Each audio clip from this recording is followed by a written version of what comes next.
In 3, 2, 1. You can support this show at patreon.com/ASA podcasting. The wasteland is a post-apocalyptic mess as the sole survivor wanders out about to see the rest. Nuclear explosions sending out the gamma rays from deep within the core, frozen atomic waves. From deep within the core, frozen atomic waves. Hello and welcome to the 485th edition of the Fallout Feed. I am Andrew, joined by a flock of my favorite Fallout folks tonight. I've got Jess. What's up, Jess? Hey, Andrew. Greets, everybody. And also Ray. What's going on, Ray? Yeah, hello. Let's check out the show rundown. Tonight, we will go over some of our recent gameplay off the top. Some Roundtable character draw. We'll go over some characters from our recent characters that we drew last week. If you haven't had that episode yet, always a fun time to go back and listen to the foundation of where all of our feedback participants get their roles from. You can just hear the development as we go. It's very cool. We have a terminal velocity from Lee. We'll get into that. Some iguana bits. And that looks like our show for the evening. So let's we're a little light this week. Fun. You know, there's stuff happening, but we got no game, guys, because we've been playing a game. You know, we got these new Roundtable characters we're working on. Yeah, I'm actually playing Fallout again for the first time in a couple of months, it seems. So Yeah, 76 that is. Oh my god, yeah, it's like it's amazing how much of the stuff has gone in just like a couple of months. I'm just like, oh wait, how'd you do that again? 6-month break. I'm just like, I feel like I'm doing the Fallout 4 stuff, and I'm like opening the wrong menus and stuff. I'm like, oh no. Yeah, it's funny. A lot of it, I mean, things do change, but also when you're just logging in to do dailies and not really quests and such, you don't have the same level of in-depth on all the systems. So, Right. You know, it's probably been a year since he played hard, I would think. At least. At least. And Ray longer. Yeah, it's been pretty wild. 3 years, right, Ray? You looked at your last save file, was at least 2 years ago, right? Yeah, a little over a year and a half. And that was the last time I actually had opened the game. Right. But it had been several months before that I had stopped playing. So I had gone back for something I remembered, and it was some update, and I wanted to look at it, and I was like, yeah, okay, nope. Exactly. Just checking the update. Is something you want to engage with or not? So I have a question. That picture behind you that our listeners can't see, is that is that a brand new Mothman pic or is that an old Mothman pic? This is a very old Mothman pic. Okay. Well, it's a good one. Yeah, I had a character that had a camp. This is by what's it? It's the monorail station. Yeah, I remember the where location. You get the weights. Yep, no, that makes sense. It's near there in the Savage Divide. Was this wasn't the Batu size camp, was it? What was the other early Moth character? I think it was actually I think it was my gunslinger character. Okay. I don't know. It's hard to remember that far back. I think it's quite a ways. We've had a lot of characters for sure. I was saying the other day that the ones I remember the most are my Roundtable characters. Other characters, maybe if I play them for a while, but it's like the Roundtable ones are the ones that stick with me because they all have personality. And I think this one will be no different.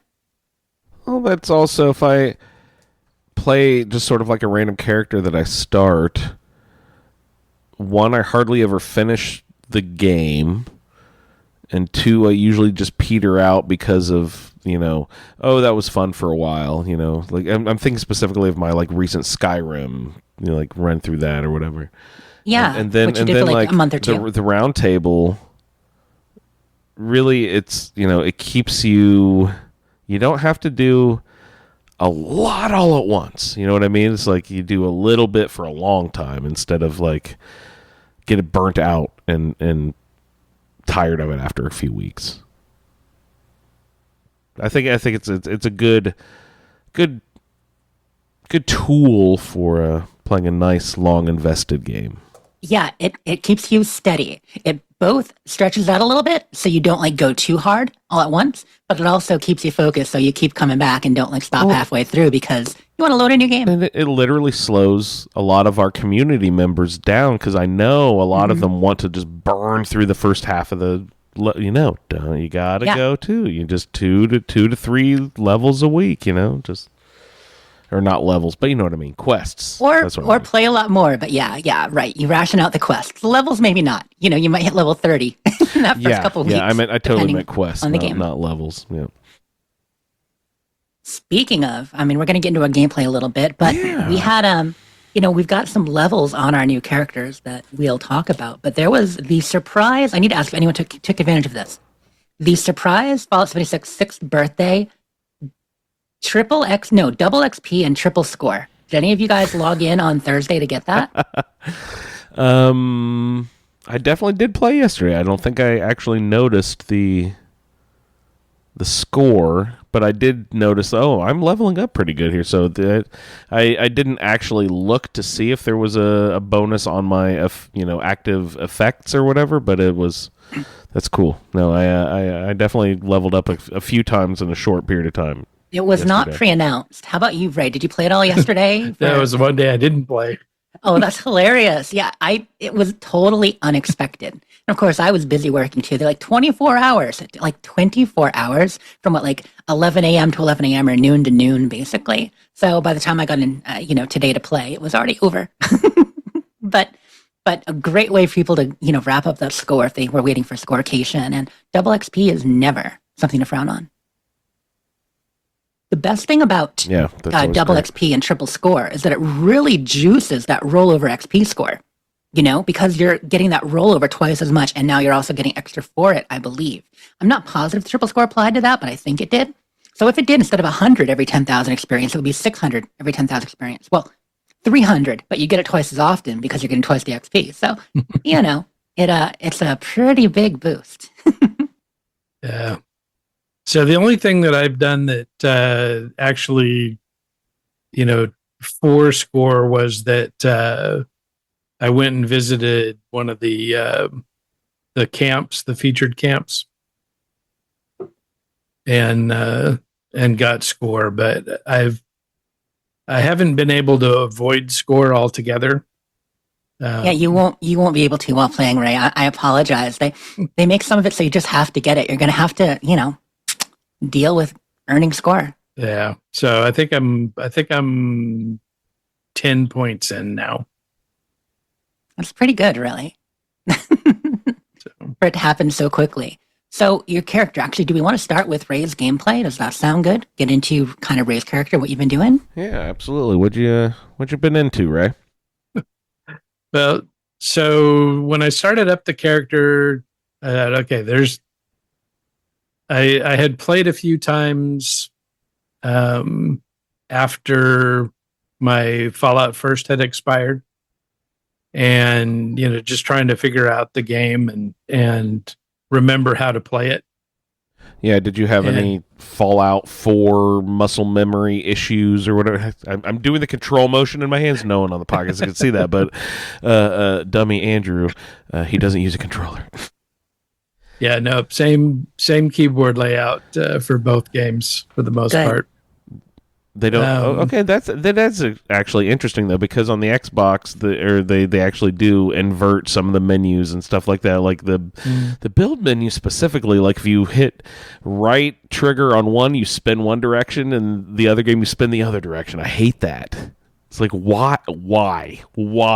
Oh, that's so maddening. There are some dumb things, but the Starfield shipbuilder is even worse because that goes the opposite direction from the opposite from of the build menu in the so build it's game. actually the original again. Well, that's the spin, but no, the actual camera control, like the yaw back and forth. It's for goofy-footed inverted peeps, which I know some people like that, but it's opposite inversion from like what you'd normally do. It's weird. The opposite anyway. inversion. Ray is back. Sorry, in there go ahead. with keyboard and mouse, same mapping. Yeah, so I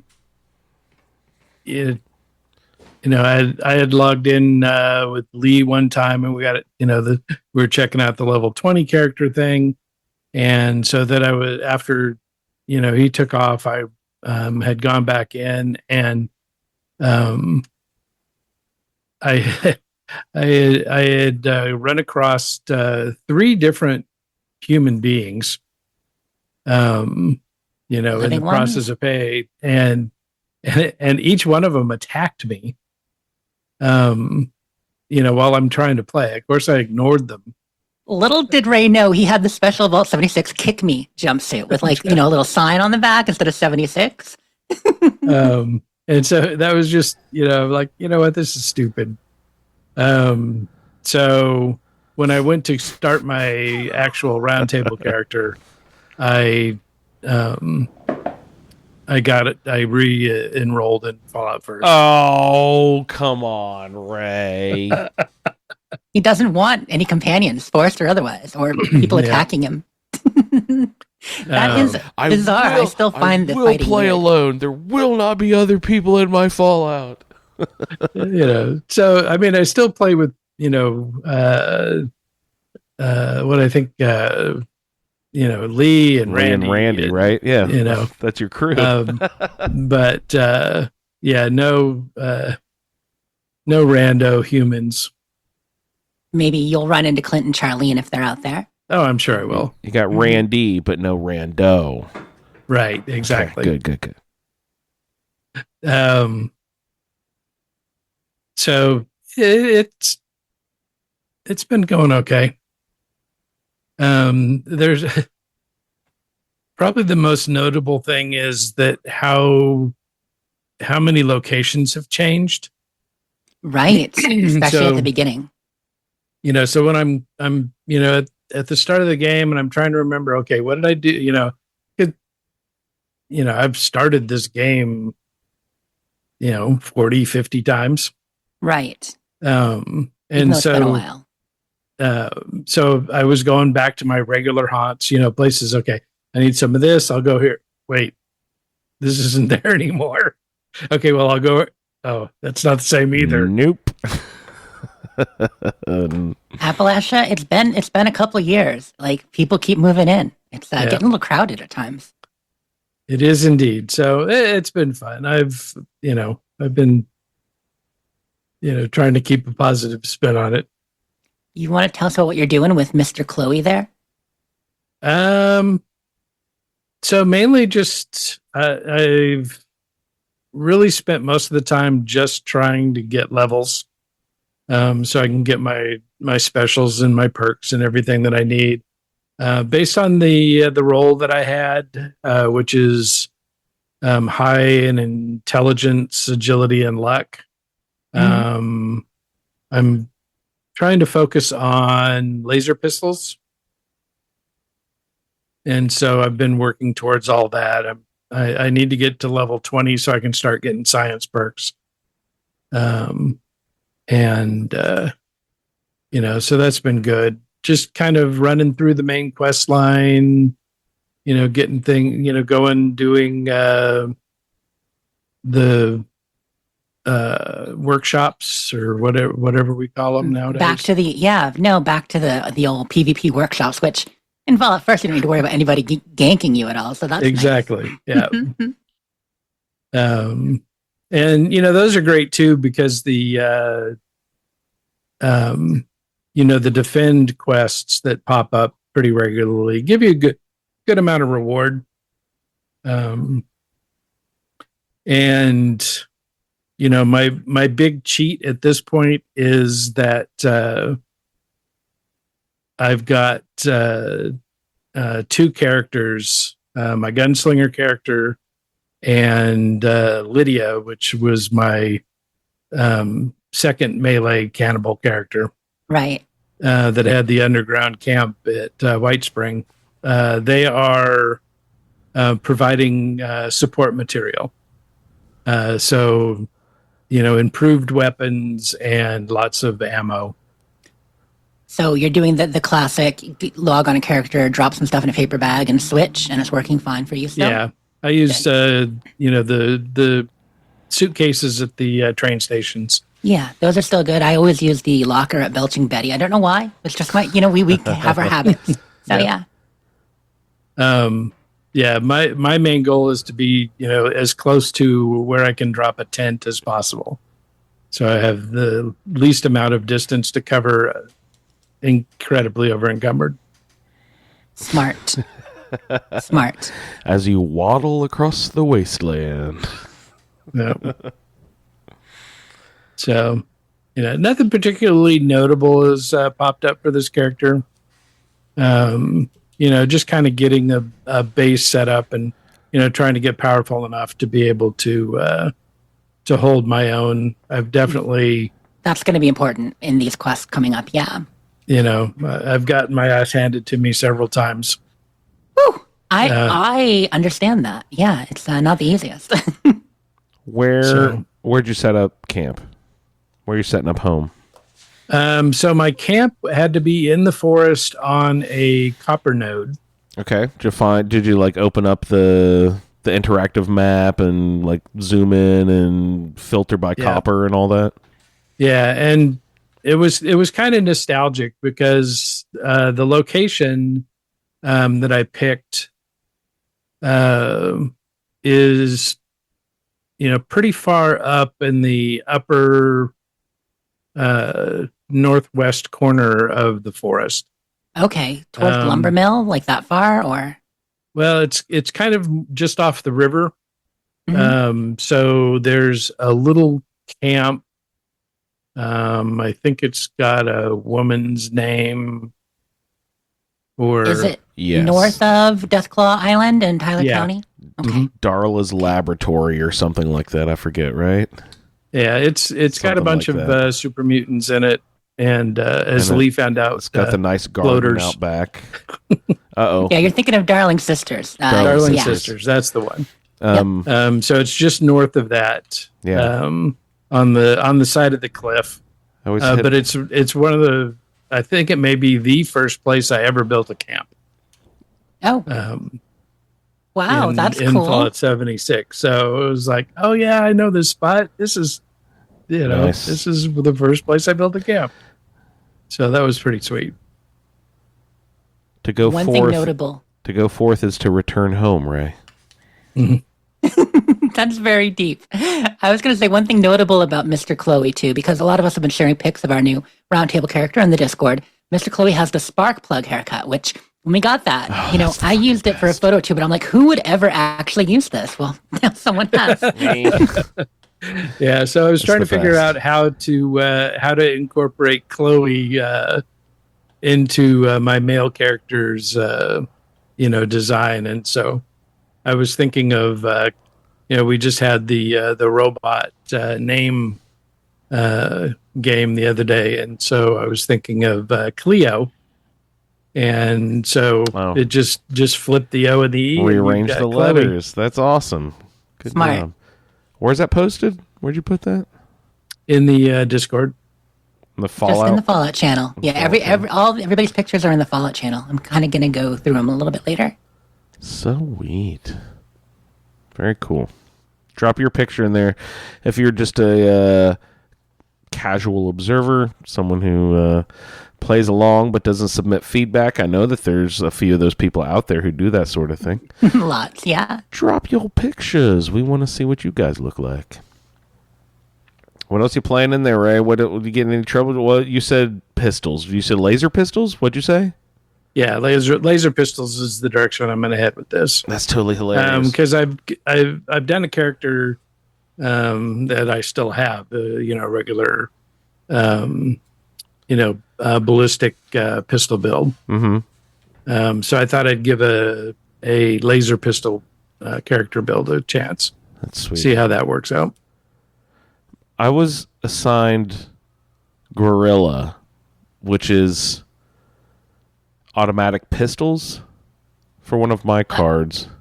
Yeah. Gorilla automatic rifles, right? Is that Gorilla No, automatic it's pistols. No, Yeah. Wow. Commando, I think, is rifles. Yeah. Commandos. Yeah, Commandos rifles. Yeah. I just didn't And realize Gorilla was separate. I've never really leaned into that, so I'm also going a pistols build, but you're gonna be lasers. I'm gonna be automatic.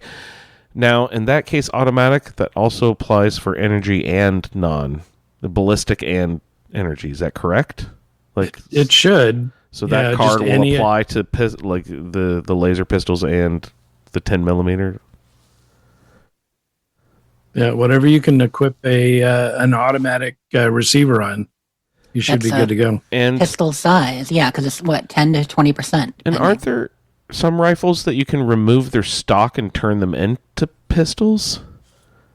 Laser. Laser Most is of that the- it? Yeah, laser guns. What about you the can, handmade? Can you do that with hand? You can't make a handmade pistol. Can Not a you? handmade, No. no. Mm. No, I mean the way pipe rifles work in this game too. The pipe can kind of Oh convert. depending on the right, I style. think yeah. Yeah, and the 10 millimeter, it's pretty easy to find an automatic 10 mil.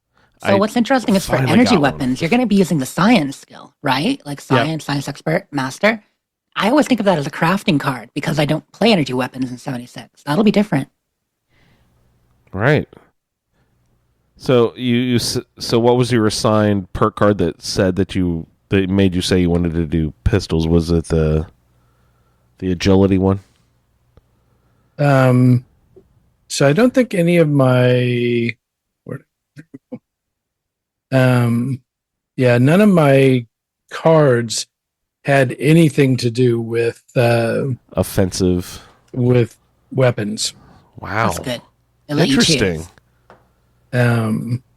So I was wide open on what weapon type to use. And That it's the perfect timing for it with the alien event. that is actually a great sort of Oh, foundation to start from. A nice blanket to be, Yeah, that was and my intelligence is 11. So I'll have plenty of room for science cards. I forgot it goes to 15, so I was thinking, oh, he's doing a Spinal Tap joke here. Yeah. I did. I was trekking along somewhere. I think I was going. I think I was heading up toward. I needed to get to Rose, and so I was cutting You across love her, through man. Helvetia, and I came across a bunch of those freaking aliens, and they chased me all across the map, and Tenacious. finally killed me. Of course, just before I got to the top of the world, So so I had no And you had no respawn location. point. Oh. I guess I'd forgotten. Is there a second portion, kind of like how they do Meat Week? Like there's the actual cook and then like the random events. Does the alien one do that too? Yeah, these guys were just. It was a pack of 3 or 4 of them, As a random different encounter, kinds, or and they were just wandering around. Yeah. I wasn't anywhere near an actual event. but where you're describing, I believe on the road somewhere there is like one of those random event spawn points, right? Or not event. I'm saying that incorrectly. Random encounter. Is that were they one of those? Yeah, they do. They get mixed in. So basically, it's not like there's a special alien you're hunting there. You know what I mean? There are aliens now dropped into all the different random encounter locations. Yeah. Or Okay. the smiling man becomes active again, too. Are the aliens only in the encounters when the event is happening, or are they always in there now in that pool? They are. So here's the thing with aliens. They are a very rare, very, very rare when it's not active for some events now. So, like you can go to the Pioneer Scout Camp and have them show up, for, No way. what is it? Yeah. Yeah. That's awesome. Or like a campfire tale, stuff like that. So they are a very rare option, but they're not regular in the pool. Now they are quite often in the pool while the event's active. Also, I meant I the man in see, black. I I said the see. smiling man, but I meant the man in black for this one. Yeah, I mean, I definitely would have preferred, commie robots or maybe some mole rats, but yeah, I mean, Aliens it was kick your ass. yeah. I took when I finally got back to where my bag was and picked up all my stuff. I might have taken 4 or 5 steps further and got the top of the world location. Oh, jeez. to That's open just up. So Not I was fair. Oh. so close. Hopefully, you had like the Alpine Mountain Cabins, or I mean Nope. the sports, Winter Mountain Sports. Nope. No, Nope. you didn't have any. Ray, I You didn't. gotta I hadn't find even, someone on the way. I hadn't even triggered. Well, I was trying to stay the hell away from everything because everything's kicking my ass. It, yeah. Yeah. And so I was avoiding. I hadn't. The last place I had been was the Sutton train station, and I didn't unlock any locations between there and the top. It's been like it's been 3 to 4 years since we got the, one wasteland for all and all that. And low level characters did get that damage boost and they were doing better at holding their own. But we've talked about how they seem to have ratcheted that back little by little. And I found now, while it still may not be as hard as it initially was, you don't really want to go to an area too far ahead of you. Because I am not doing as much damage as I expected either. Plus, the servers are a little laggy with the alien event. So, like, I would put 2 or 3 bullets in something, and the health would only go down after the second or third. I'm like, wait, my bullets even working? And it took multiple shots sometimes before they went down. Yeah, so it's technically I shouldn't have been anywhere that I wasn't supposed to be because I was, It's forest. following the quest. Yeah. And what level are you at this point? I think I'm like 18 or 19. Right. And yeah, it's between like 15 and 30 where you really started to feel it in the past. And they made the curve better, but no. No. I used to say wait to Rose until you're like level 25 or so, because that is a pretty big leap from doing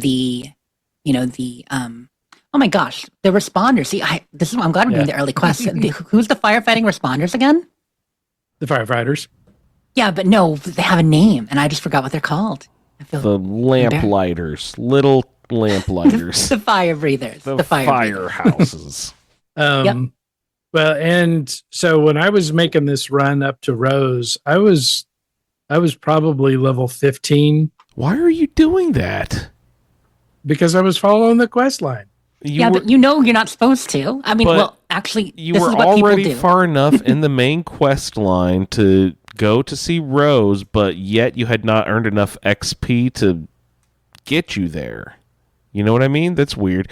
Are they expecting us to do lots of side quests? Yeah, along of course. the way? I mean, this was always the problem in the first couple years of 76, especially. They've made it better now, but this was always the problem that you follow the main quests, the responders. You outlevel and then yourself. Fire breathers, AVR medical. And after that, you're usually between level 15 and 20, and then you send you to Rose. And I always say, no, wait till you're 25 to go to Rose, maybe 30. And there is that gap there, but they expect you to fill that with exploration and other things. Right. Yeah. Well, and I was definitely pushing it. I really need to log into a regular server to do some events. Yeah, join a few public events. Yeah, For what specifically are you looking from the level. the levels? Yeah. Because I'm always hoping for a nice random automatic pistol reward from I don't know. Yeah. Am I going to get a cool or some am I gonna nice get a cool armor or legendary? Yeah, a good piece of armor. some leather. Yeah, but also, I was also pushing on the Rose quest, Mhm. Yeah. so that I could finish it up and get cannibal. You missed her so much. Perfect. Oh, That's that the too. reason. Okay, it's part of your character's foundation story. So yeah, I had forgotten that's part of your thing. And let's see, you can get the card, but you are given the card for free upon completion of or in the middle of Rose's quest. Is that right? It's almost it's the last quest of The last section. three of the middle section. So the one where you have to go, you test the exploding bait, Mhm. and right. and then You learn about the trappers and you learn about the gourmands. And And then you eat Yeah, the weird so- meat. so And then you join the um, White Glove Society. so What's it I've called? gotten Who are those people called? From Vegas? Is that what they were called? yeah, The White Glovers Yep. or whatever? Sorry. so anyway, it's been fun. But the other thing that I've been pushing on, because I needed to get it wrapped up, so that I had plenty of time when Stalker 2 comes out next week. right. It's not long. Not long now. So I finally wrapped up the fifth column in Fallout London. Remind me, what was the And- columns? What were those? The fifth column is the fascist group. Okay. So there's there's Angel, which is the gentry. Well, the government fancy people that and the controls scientists. the gentry. There's Camelot, which is Arthur and his knights, Right. and then there's the fifth column. And I started out, and the first quest that you do for them is that you go and help out the people of Eastminster. So you go do some help quests and help them out. So I'm like, oh, okay, that's cool. And then the next quest sends you to the Boston Museum, which is one of my favorite places in Fallout London. And What? so I went through that one. What's going on at the Boston Museum in London? So it's a location that you go through is being controlled by an AI, and they're hilarious commentary as you're going through this place. It starts out by saying, if you're here to loot the museum, you should totally just wander through the place. You don't have to worry about traps or anything. Just just go through, pretty as you please. And of course, the first thing is, there's The ceiling falls in on you or something, right? well, and robots trying to kill you and all that kind of stuff. So Beautiful. I wouldn't expect anything less. but it's a super fun location. Anybody playing London that has not been to the British Museum needs to go. I thought you said the Boston Museum. That's why I was confused. I probably did. He did, but it starts with a B. They both like tea. One for the harbors, one for the queen, whatever. And my next question was going to be, is Boston in Massachusetts named because it's actually a town in England? Which it probably is anyway, but I don't know. Well, but yeah, no. In this case, it was the British Museum. I get it now. So at this point, I'm thinking, hey, these guys aren't too bad.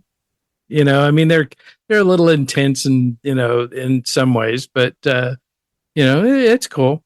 So Yeah, then I the went column. Mhm. then I went to the next quest. And if you've been to Thames Haven, there's a little girl that is sitting on the ground, in the walkway area, and if you talk to her, she'll tell you how much she loves art, and she'll give you a little fetch quest to go to the National Portrait Gallery and get a painting for her. Well, the fifth column is trying to come up with an inoculation for tunnel cough, and the Thames folks are naturally immune to the virus that causes tunnel cough. Right. And so they need a sample of Thames folk DNA to see what they can figure out and see if they can find a cure. Did they ask nicely? And so you go and tell her that there's a great mural on Cable Street that you'd love her to see.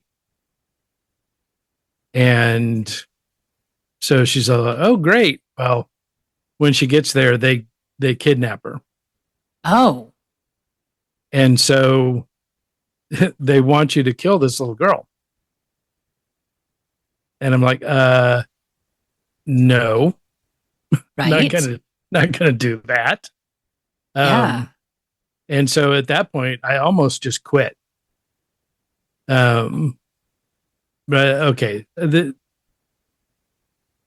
these people at, you know, in the Fallout London developer group, it can't be that bad Right. that they would actually have you kill a little girl. Because you were surprised, Fifth Column usually being a bad organization, how normal the quest had been up to that point. And Yeah. it got very dark very quickly. So was there an out or a way around it? Yeah. So you end up going, so the doctor is her grandfather. And so you go to him, get him to, to come back and, work with their doctor to figure out how, to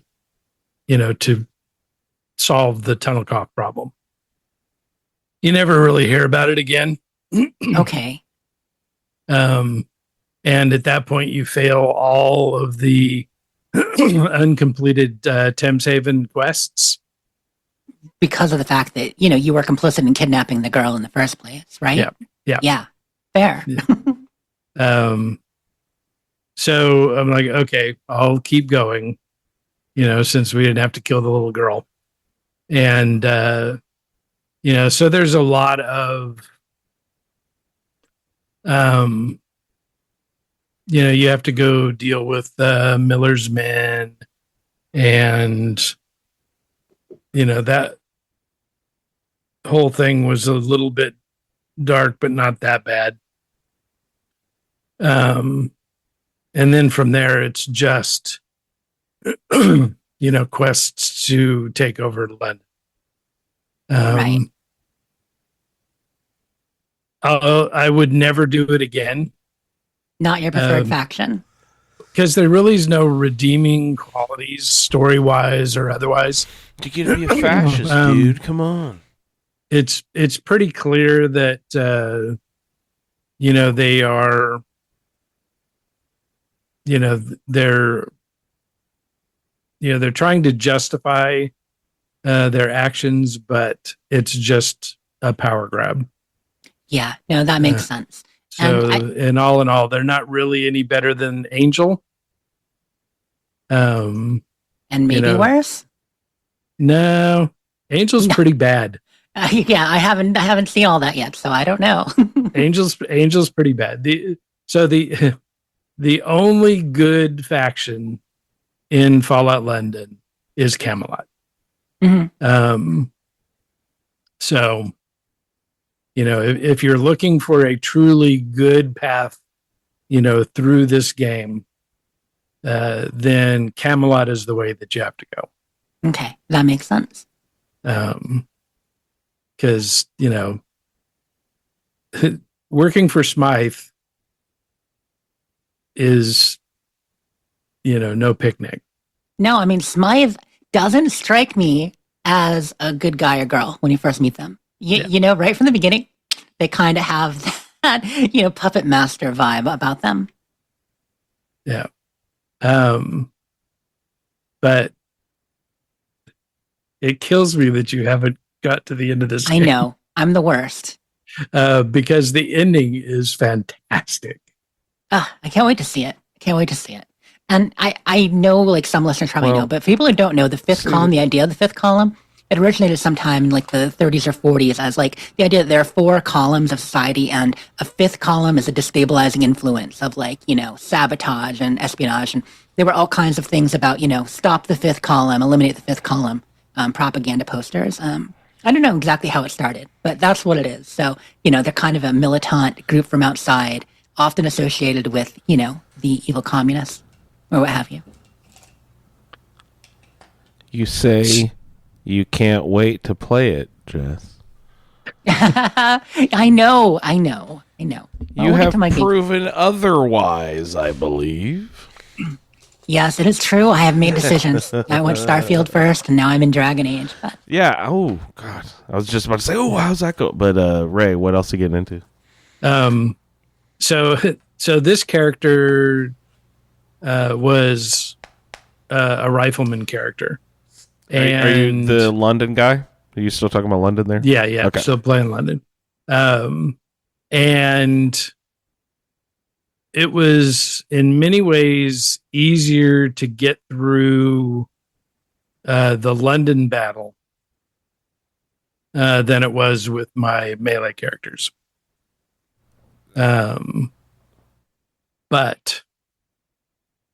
when you get close to the end, where you're almost, where you're going to go into London and start the fighting, you are going to go up probably 4 levels. That's how many levels I went up. And if you are playing a rifle character, all of those last 4 perks need to go into either strength or big leagues. Really? You need to get some? You need to have some melee? Yeah. So the final battle is only melee. Oh, wow. No matter what you played. So that's going to really be hard for How do some they characters. force that on you? Well, because in order to get to the last section, you have to give up all your weapons. Okay. But not your melee. Would you hide a knife in your pocket, in your sock or something? Everything goes. So they probably balanced it for the idea that some people wouldn't be prepared, but they probably made it still pretty tough. Yeah. So with my 2 different melee characters, my Camelot character had the absolute easiest time of it, because that was a stand-up tanky melee character that had no reliance on sneak whatsoever. Oh, nice. And so, it was a strength 10 character, maxed out armor, and that was my Camelot Knight. This one, I had a strength of 1, Oh, and my goodness. I had no big leagues at all. And fortunately, I hadn't really played with drugs through the whole game, and so I had a lot on me. Okay, so you could juice. You get juiced for this. So I would, take a hit, of drugs, and then, hit, and then jump back and heal, and then take another hit of drugs, hit, and it took me several tries to get through that battle. I died multiple times, and so that was definitely the hardest fight in the entire game, because of the direction I had gone, and I hadn't really thought about it, leading up to it, even though I had done it multiple times before. I hadn't really thought about the fact that I needed to be all melee at the very end. Right. Yeah. So. And that's the kind of thing where after you played multiple times too, you're less likely to have as many incidental levels like we're talking about. Also, you talking about this right now makes me think, is the Mike Tyson versus Jake Paul fight tonight? Like, that's such a big Supposed to be deal. this weekend. I didn't know if that was tonight or tomorrow night. Yeah, that's tonight. I don't know what happened. One of my coworkers but is fucking flying out to watch it live. Really? Oh my goodness. Sorry, we're talking about melee and stuff like that. And this is such a big, weird cultural deal. So yeah. Wow. Okay. I'm just curious what happened. Oh, currently going on and issues with the stream apparently because too many people trying to watch. Okay. It's got a live update. So this is probably going to be the last of Fallout London for me. Oh yeah, Right. Forever. Well, I don't know about forever, but so I've gone through all the factions. I've collected all the stuff there is to collect. Oh, this was the character that I was doing the cigarette cards with. Mm-hmm. So I opened up, I think it was 210 packs of cigarettes, which I highly do not recommend. No, don't. Don't. Because when you open a pack of cigarettes, it makes this sound of you dragging on a cigarette. So it's this big, whoosh sound. And when you do that sound 210 times in a row, it's kind of ear wrecking. Oh, jeez. Yeah, time to turn off the sound for sure. Oh my goodness. So I open up all these cigarettes. I mean, I was just click, click, click, click, click, click, click, click, click, click, click, click, click, click, click. And with all of those cigarette packs, I got 15 cigarette cards. And there's like 44 of them in the game. Goddamn. So you're the quest to get them all that's did not done. quite Yeah. happen. Not even close. That's fine. It's not like you need it. Like that was the thing you least cared about collecting. So Yeah, because I mean they're all really cool. They look really good. I am reasonably certain that these are actual cards that was something that was a collectible in the UK. Because they have that art style of vintage, animal pictures. Mhm. But it was definitely not worth the trouble. Fortunately, because I knew it was coming, I was able to get to a doctor, just not the one in Thameshaven, and get my addiction cured for well, I'm glad. 150 tickets. But yeah, to answer Andrew's question, essentially, I mean, this will be your last playthrough of London for quite a while. Yeah. Like any classic Fallout game where you play and then you take a break, and maybe I for mean, years. it's such a beautiful world space. It's hard to stay away completely. Mhm. And I may come up with some idea to, something that I need to do, things that I didn't get to. I've been to a lot of locations. I even found some on this playthrough that I hadn't come across in previous playthroughs, little nooks and crannies in the map, places to go into. But there's just not much left undiscovered. Right. I still have not done the character that is going to, be able to go through the radiation zone Mhm. to discover everything there, but We don't really know that's how much is there. of pretty anything. minor. Yeah. Mhm. Speaking So- of visiting a doctor, Ray, we've got Dr. Bubbles joining us on screen right now. Hello, Dr. Bubbles. That would nice wave. I love it. Yeah. Soft, fluffy kitten. He's so sweet. But that's the extent of my gameplay this week. It was heavily focused. It took a lot of time to get through, so I still have the bug where it doesn't play the outro video that kind of recaps your gameplay. So it makes it especially uneventful to finish the game.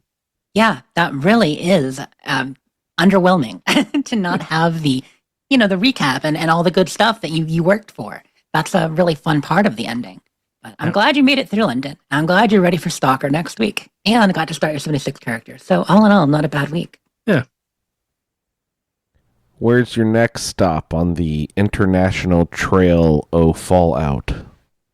That would be Fallout Ukraine. Stalker 5. 4. Stalker 4? Two. Stalker Andrew, 2. get with the program. Yeah, Two. the fourth game. I don't know. I've got 3 games downloaded on my Xbox, so I don't know what you guys are talking about. Those three games are Stalker 1. Are you playing a reissue of the second game? Is that what is happening here? I don't really follow. What is? It looks excellent. I can't wait to hear about it, Ray. I'm hoping it's as good as it looks. It looks hard. It looks really cool. I think it's going to be fun. Yeah, the Stalker games are hard, but they are magical. I love them.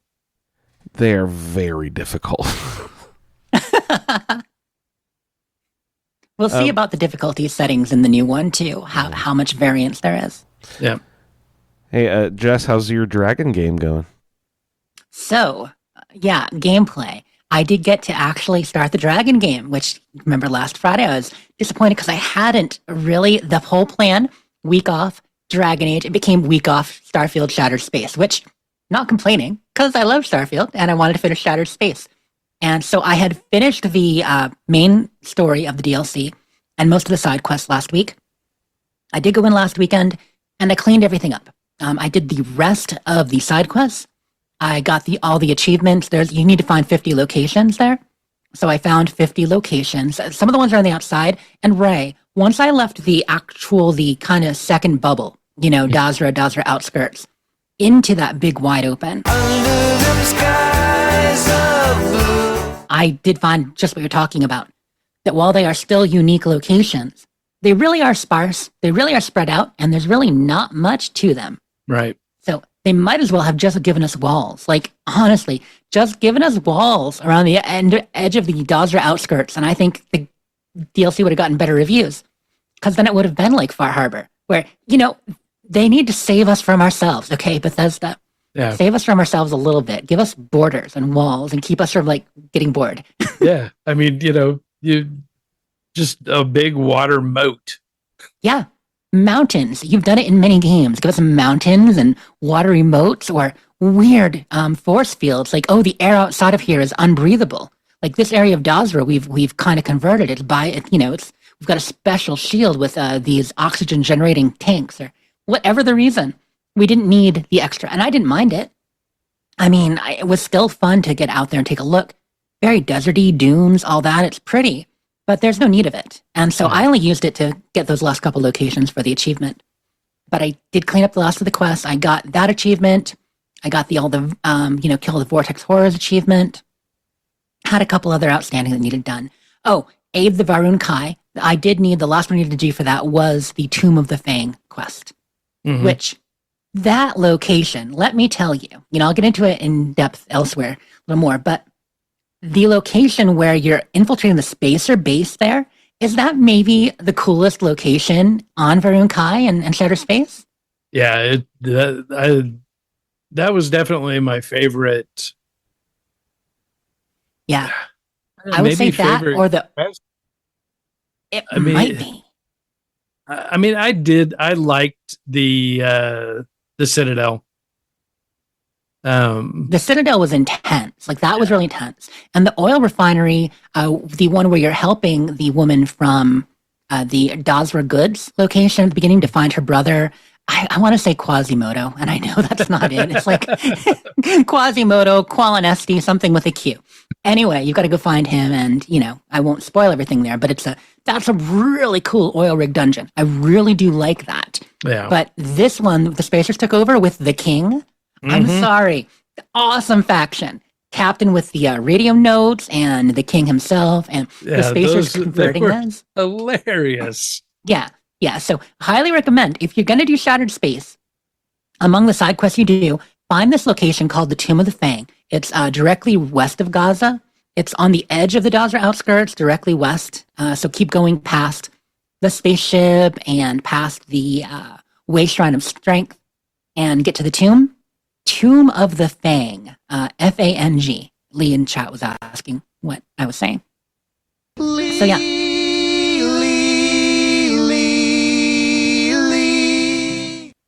I missed it like 12 times earlier in the show, so I figured I should catch it at least once. Sorry. I set him up, you knock him down, except when you don't. And I'm like, it's got to happen at least once. One of these times. I'm ready to pause. He'll get it eventually. Yeah, that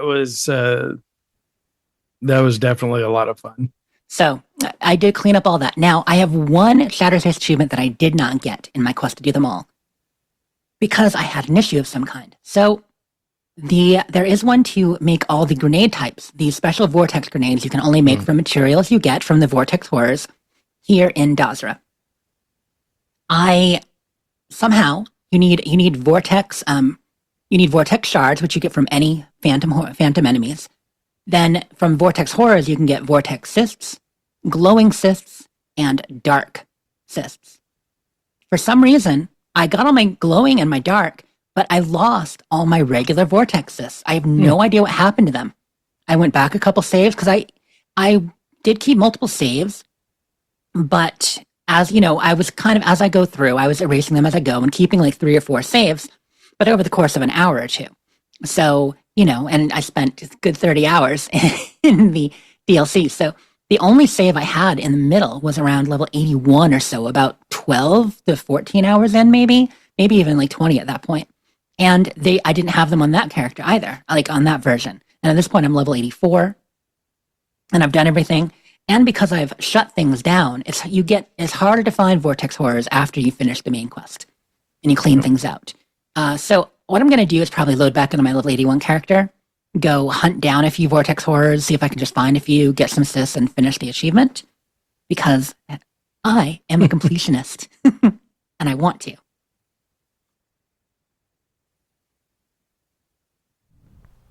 Super sweet. But, so that was my Shattered Space, and I finished that up, and we'll go back and do it another time. I could not wait any longer to play Dragon Age. But you took a week off work to play Dragon Age, but you actually spent that playing Shattered Space.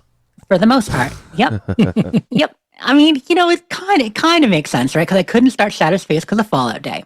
And then I thought, okay, well, I'll do Shattered Space between Fallout Day and my week off. I have 7 days. I did not. There were other things to do. And I thought Shattered Space from, let's be honest, some of the reviews out there were less than complete and less than flattering. Some people did not think it was as good of a DLC as they expected. So I'm like, okay, it's going to be half as long as Far Harbor at most. No, like I said last week, it was long. It was in depth. I got a good 30 plus hours out of it doing all the side quests and exploration. That's incredible. Yeah, maybe you could focus on just the main quest for the DLC, but even that, you're not doing it in 4 to 6 hours like some people are saying, because you have to level up a little bit in the middle. You have to discover things. They send you hither and yon.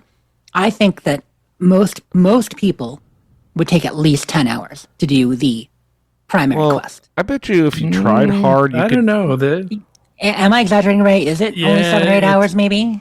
Yeah, because there's only a couple of the, the family assist quests that you have to do. Mm-hmm. So but what happens is that if you explore while you're doing those, then you end up bumping up against the side quest. Yeah, there were a lot. Instead of just going right back to the main scientist guy to build the Morning Star machine or whatever it is, you're not talking to the citizens. You can rush it, but if you do that, you're really not experiencing what the DLC has to offer. But I suppose you're right. I find it so hard to avoid the side quests. Well, it is because you're tripping over those people. If you're walking through the city. Right, unless you're deliberately ignoring them in the city. And I'm the kind of person that I like to get a few quests for, and explore. It gives me a reason. So if I'm in the area, if I'm in the eastern portion of the map, I'll look to have any objectives here, and I'll do multiple things for the quests at once, and then try to turn a couple in at the same time. All this works. And like the Path of Redemption quest I did right at the beginning, I found that to be a good way to acquaint yourself. But I suppose if you were not just doing that, but also fast traveling back when you were done, and to get there just like running and jetpacking, like I also don't beeline to these quest locations. So, you've got to go to the far southeast corner. You've got to go to the center north, for these different quests. There are a number of locations they send you to that are pretty far from the middle of Dazra, at least as far as the outskirts shape goes. Yeah. But if you just ran and jetpacked there, I suppose you'd get there in 4 minutes from the center of town. I just never did because there are places to explore on the way. Right. Anyway, you're right. Thank you for keeping me honest, because these people saying 4 to 6 hours. I'm like, there's no way. But I suppose if you really did, Yeah, if you just focus on getting those quests done and nothing else, then it goes pretty quick. But the thing could is play that that way? why would you, what's the point except to get the quest done so you can make a video and talk about your thoughts on the game, and Right. that's their objectives for playing the game then become so far outside of the viewers experience in the game that they're doing themselves a disservice. So Right. That's why, obviously different viewers have different tacks and different levels of what they put into the game. But I would have trouble playing that way, and I don't consider it a fair critique until I've done more. One reason why, for instance, you take like After Shattered Space or even Dragon Age, Mortizimal Games, another YouTuber, was much more positive. But Mortizimal's, like his whole shtick, his whole thing is review after 100%. So, and if you're playing that, you're not just beelining it. Hopefully, if you're going for completion, you're doing it a little more organically. So, and that's it for I don't want to belabor Starfield. We should move on. But By 100%, does he mean all of the cigarette pack cards? Usually, he means either all achievements or all available quests. It kind of depends on the game. But something that and a percentage says 100%. I have no idea if cigarette cards and vinyl records have an achievement because I never do achievements. So unless they happen despite my attempts to avoid them, I don't even know what achievements are. Right. Well, they're these Exactly. things that you get. They're like rewards you get for doing certain feats in the game. Trophies. That's what they are. That's what So- achievements are. Well, you said you don't know what they are. So I do my own. So I set my achievement. I want to do this. The Ray achievements, you guys. And so I do them. I finish them. But there's no, there's no ding. confetti. There's no ding. Well, there's no like little pop up. all There's no right. Ray. You get a gold star. Well, Unless you then do it here's yourself. your next mod idea, Ray. The Ray achievements mod that pops a little confetti. And, every time you eat a body with cannibal or something, something fun like that. Oh, that comes with confetti already. Have a confetti cannibal, but just have the It's tummies it's liquid confetti. explode. Yeah, exactly. You can. Yeah, we'll just have Mo record something. Ray achievement, and he can just play it when he needs to. Every time Ray. I play it every 5 minutes. But so I got into Dragon Age on Saturday. After my week off to play Dragon Age, I did the last day and a half to 2 days of my vacation. Woohoo! I did play Dragon Age, and it was great. Is it everything you dreamed of? Well, I'm only about 12 to 13 hours in, but guess what? On the timer, Ray, it doesn't include your time in the character creator, so I'm probably 14, 15 hours in. I'm looking at time played, and it says time played, my character from when I first entered Minrathous, where you start, and it's like, 5 minutes. I'm like, that was no 5 minutes. That was a good 3 hours. And Well, is it the type of game where 30 hours in you're really just starting to hit your stride type of game? It's interesting because the way this one's set up compared to some other Dragon Ages, it's a bit more linear at the start. The whole first act, not necessarily is tutorial, but certainly the first couple of quests are. So first I want to say the character creator is fantastic. And Sillior's asking in chat, that's definitely part of the gameplay. Why wouldn't that count? So it doesn't count on your save file as far as, it says 11 hours, 12 hours, whatever it says for your save file.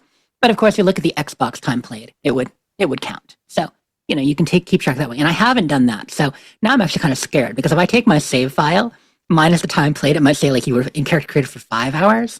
And and I wasn't, I don't think, but I don't know. There's no shame obviously, in it. Who cares? You there's take always your restarts time. too. Yeah, exactly. There's always restarts and stuff too when you die. And I have died a couple times. So Dragon Age, very fun, good characters, good story. The art style, it is a little bit jarring because it's not quite as realistic as the last Dragon Age Inquisition as far as character models, but it's not as Fortnite as people were worried about. The characters are still, they're really detailed.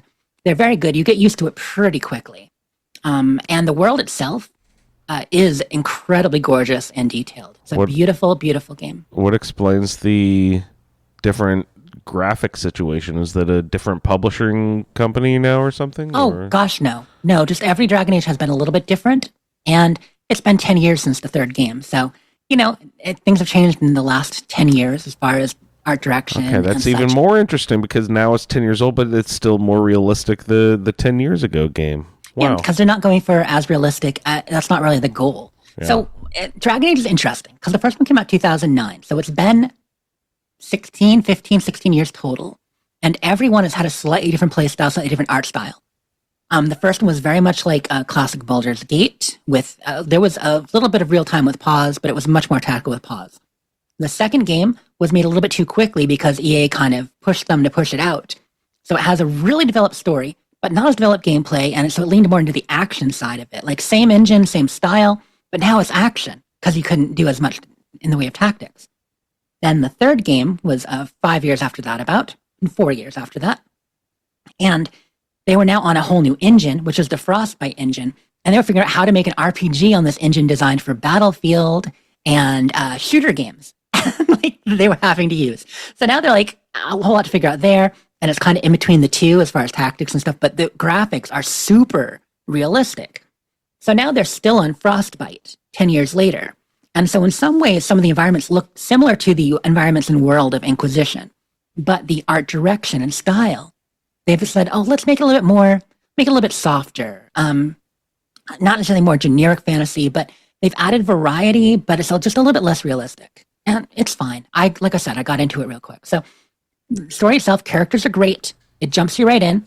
I've been told by people it's most of the first, there are like 15 acts total, 14 or 15 acts total.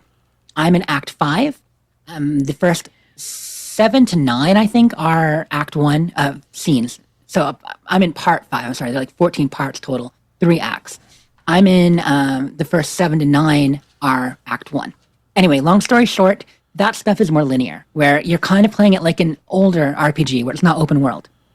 You're dropped in an area, you have a quest and stuff to do. You can roam around a little bit, but you're not like, the whole map isn't open to you. After you get far enough along, it then opens up. So I'm excited for that part. And that'll probably be a week or two because I have a feeling it'll be a good 25 hours before I finish Act 1. And I doubt I'll get more than 10 hours a week to play, especially with us playing 76. But that's it for my Dragon Age. I just want to check in. I am enjoying it. I am loving it. But I won't be playing Fallout London while I'm playing Dragon Age. So Ray will continue to just be, whatever. So in Fallout 76, I did create my character because, for the Roundtable, we had the role last week. And my role was for male from Foundation named Holmes. Primary skills were strength and luck, mostly luck of 15. And agility was his lowest. I'm like, Holmes. What do I do for inspiration on that? You've got H.H. Holmes, the serial killer. I'm like, oh, which I only know about because of Starfield, but there you go, H.H. Holmes, I got that. I'm like, you've got Holmes, the actor. No, definitely not that. Then I'm like, Sherlock Holmes. Duh, perfect. But, my intelligence is only 8. Good intelligence, but not the highest.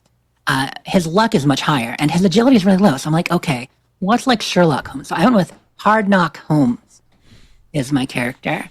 And he's always getting himself in trouble. Like Hard Luck Holmes, Hard Knock Holmes. Didn't do Hard Luck, even though it rhymes more because his luck is 15. So he's kind of like the Inspector Gadget version of Sherlock Holmes is how I'm thinking of it. He's always getting himself in scrapes, getting in trouble, getting banged up and bruised and messing up. Yeah. But his luck pulls him through. Yeah. So that's He's my guy. Got high strength too, doesn't he? Yeah, strength of 12. The traveling pharmacy. His perks were interesting, the assigned ones. So traveling pharmacy, pick lock, lead belly, happy-go-lucky. Both of those don't really do much of anything. First aid, expert gunslinger, which you can only get one level of regular gunslinger at agility 1, so that's kind of funny. And then serendipity for luck. which we're going to be leaning heavily on for this build. So I could do a melee character, but I don't really want to. And, I probably won't. So I'm probably going to do rifles. I think because agility is more for guns. Rifles you can do via perception, if I remember correctly, right? Yeah. Yeah. So, and there are a few skills in there. So, and perception is good. Perception is 7. So I think I'm going to lean into rifles. And I already have traveling pharmacy, already have first aid, serendipity. So, I'm getting my build together. It's gonna be good. So he's out there started. Now, what I decided to do, I did decide to do the level 20 start because what I found out when I looked into it, you used to have to hit level 50 to use the respec machine. Now you only need level 25. They changed the rules there. So I only need to get 5 levels before I can respec, and I'm like level 23 right now. So at 25, I'll respec, and I did the high luck build to begin with, so I already got most of the cards. The high luck build gives you serendipity and first aid, and traveling pharmacy right off. So it's perfect. Got most of the cards I want. So I'm going to do that, and I'm going to play that, but I did want to do a new character for the round table specifically. So I dropped his photo into the wallet channel if you want to see him. I figured, what am I going to do for the style? So I gave him the little mutton chop look, but, the quite so, kind of more classic Watson look to some people, but hard knock Holmes. He's got like 5 or 6 scars, kind of a ruddy complexion, but, he's probably in his 30s and bewildered by the world. So he's going to have a good time. Yeah, living that hard knock life. I don't have a camp yet or anything. I think I'm going to get a little bit in before I build a camp. We have our assigned area like we do. So I'm doing general store style up in the Toxic Valley is my assigned thing. Probably an aluminum node is what I got. So like Ray, you said you already started your camp up by Darling Sisters? Yeah. Yeah. And I figure like a lot of people probably won't, I don't know. I usually don't start a camp until I played a character for a while. Until like maybe put down a foundation and some benches, but getting really into the build, I need to learn the plans first. So shout out to Brandon because today Brandon, he gave me a lot of plans when I was in playing. So I now know stuff. Okay. Hard Knock Holmes, he drinks and he knows things now. I drink and I know things. So we can build a camp. But before we only had wood walls and atomic shop stuff. It was very sad. It was incredibly sad. My build style is shanty, so. Oh, that's perfect. So you're already ready to go. Yeah. Yeah. And, this is a very extensive camp for me because it has 4 foundation pieces. Oh my God. 4? 4. 2 by 2. That's serious. Does it have walls and a roof? Yes. Well, Okay. so it has 3. Well, let's see. So, What 5 do walls. you consider a wall exactly? Well, so because it's built on a cliff, I didn't want anything to obstruct the view, across the valley, across the river. So the one wall on that side is wrought iron fence. Fresh So, air. Smart. Very That's nice. actually a good beautiful look. build. Yeah. Yeah. It's just view, Lee built me a bed. Thanks, Lee. Attaboy, Lee. Always pitching in. No, that sounds like fun. That's a good way to go. Yeah. So I just like to build up materials and learn some plans before I build a camp. But I probably will in the next week or two. And so really, I'm just ready to go on this character for the round table. We're going to do 3 or 4 quests for next week. And we'll talk a little bit after Andrew does his gameplay about if we want to do all 4 next week, if we think we have it in us to do 4 quests in a week and get leveled up enough, or if we just want to do 3 before we go there. But I am ready to go and embark upon my journey. So that's my gameplay. Well, I'm not sure if I'm so ready or not. What would dictate whether one is It's- ready to go onto the Brotherhood of Steel quest? The biggest line? thing is Like, level 20. Okay. The biggest thing is the level 20. As long as you hit level 20, you can at least start it. Okay. You can listen to the radio. Oh, You that's can okay. go find Russell Dorsey, you have to also be able to, live. You have to be able to survive to make it into the Savage Divide. Past Says Rose. who? I can die with the best of them. You sure can, Andrew. Bit by bit, unlock those on the way. Don't pull a Ray and have to go back to the beginning. Hi, Rose. I'm level 7. What the fuck am I doing here? Hilarious. But yeah, so you do want to have some levels in there, but the level 20 is really the only big thing. So, Andrew, have you started your character yet? Yeah, I am level 13-ish, 12, 13, somewhere in that ballpark. Okay. I've been trying to, I was going to ask you guys, what's the best way to like harvest a good legendary weapon for whatever, whatever direction you're going. And then I was going to ask, wait a second, how do you dictate which direction you're going? Is it the cards, the special loadout, the which? And then Ray was like, oh, I didn't get assigned any attack. I was like, well, shit. And then you can choose anything you want then. But and did I got you get assigned pistol. Pistol, okay. Which I am using, but I think I'm going to go rifle just because I use pistol a lot. Well, I'll be playing pistols. I have no agility. I mean, agility 1, I don't want to be a pistol build. Oh, yeah. That would be rough, man. It's going to be rough no matter what, but that's too rough. Okay, so in Skyrim, they have shields, so I get the blocking thing. In Fallout, you just kind of like turn your weapon sideways and hold it up, usually to block. Blocker is my strength, card, which I've never concentrated on blocking in Fallout at all, and the only reason I would have done it in Skyrim either is just to fill up the blocking tree or whatever, Well, you're lucky because you still don't have to. Oh, what do you mean? Blocker is a passive. It's not an active. Yay! What's it do? You take less damage from melee attacks. So level 1, you take 15% less, 2, 30%, and 3, 45% less damage from melee attacks, but you don't need to do anything to block. It's just a natural. Nice. I hadn't even looked at it yet. I was gonna like try to come up with a way to really lean into blocking and make blocking a big part of the gameplay, just because I've never concentrated on that sort of thing before. So I mean, you could still, but it wouldn't do much. It doesn't. Yeah. See, I thought blocker was like okay. In my head, without reading the card. My brain kind of went like, oh, I bet you level 1 is like you decrease melee damage by 50%. The next one is 100%, and the third one is chance to stagger attackers with a successful block or something like that. You know what I mean? And that exists somewhere, right? The difference would be if the card said when blocking. So, reduced blocking. by 80% when blocking. Yeah, that's cool. But it doesn't say that. So, so I don't actually have to do it. But I was, since the premise of the Roundtable is to step out of your comfort zone, play in a different play style, I was going to try to like really embrace the blocking. So I'm kind of glad I don't have to do that. But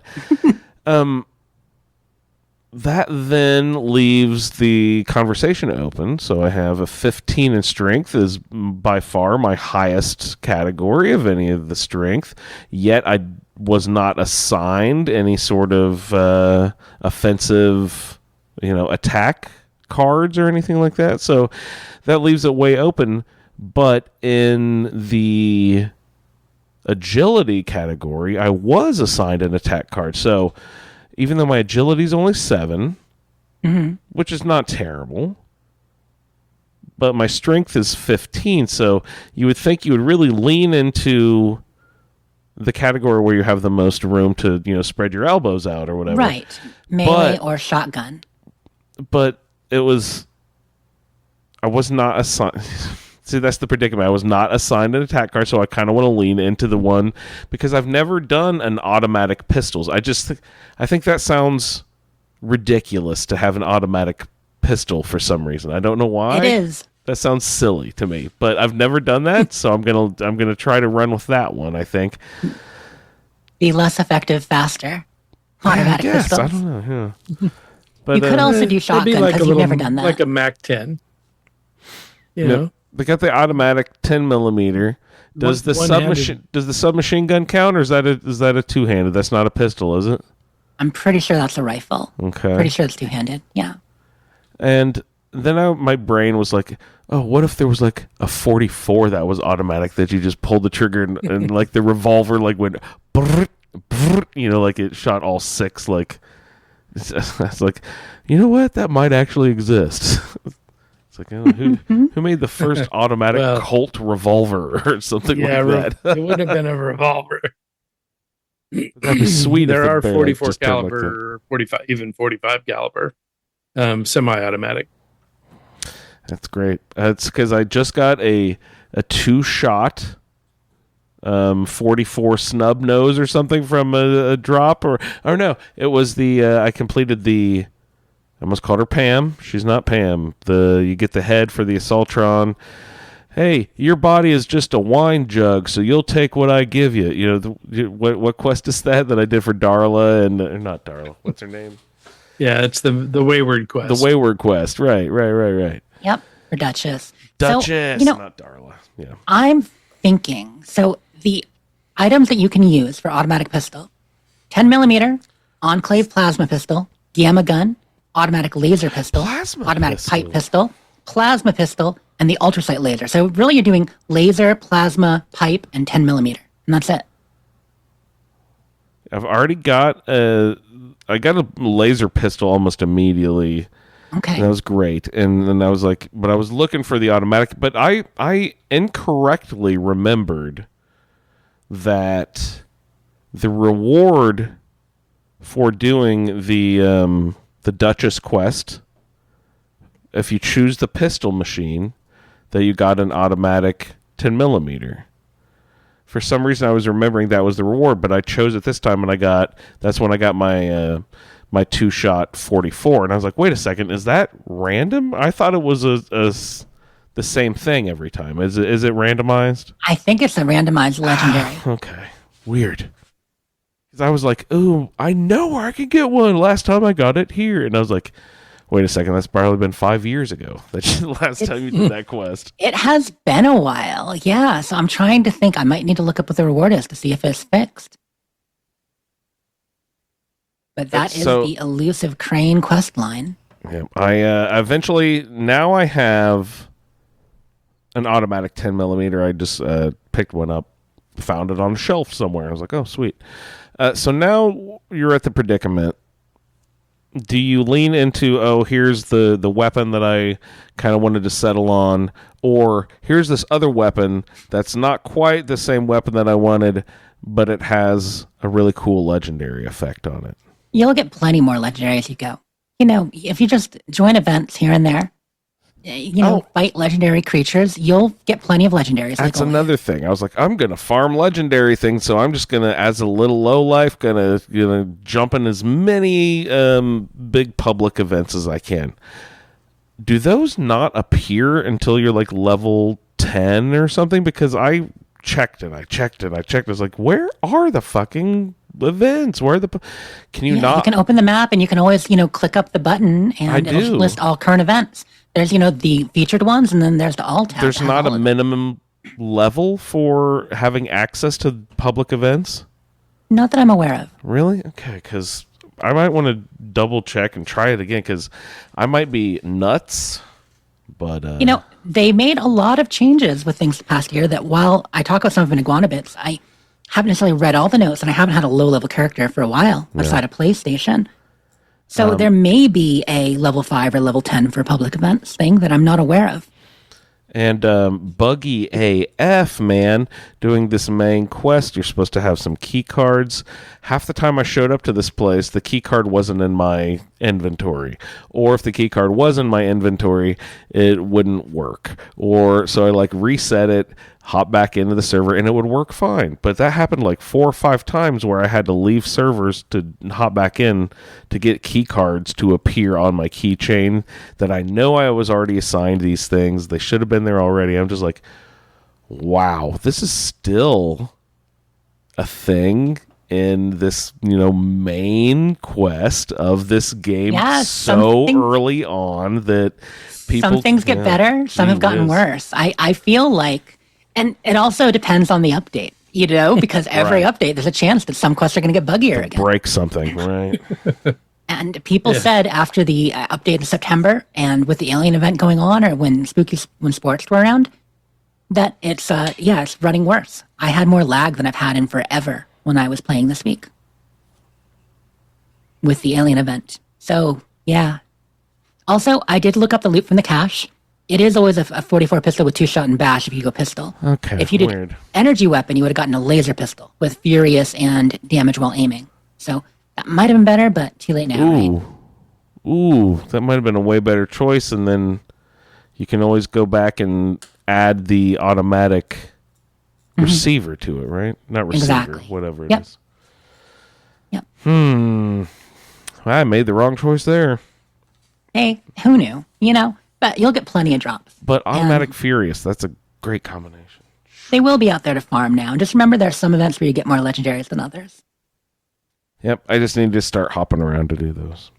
Exactly. And, playing the game, you'll run into the occasional legendary enemy, like always, as you go. How does Master Infiltrator work? Quite well. I picked it. Why? It's kind of should bizarre. I- Sometimes it just lets me pick harder locks, and sometimes it auto completes. Yeah. Yep. I don't know what is it like a percentage thing, I think maybe? I mean, isn't it at the top? So, I always keep Master Infiltrator at 0.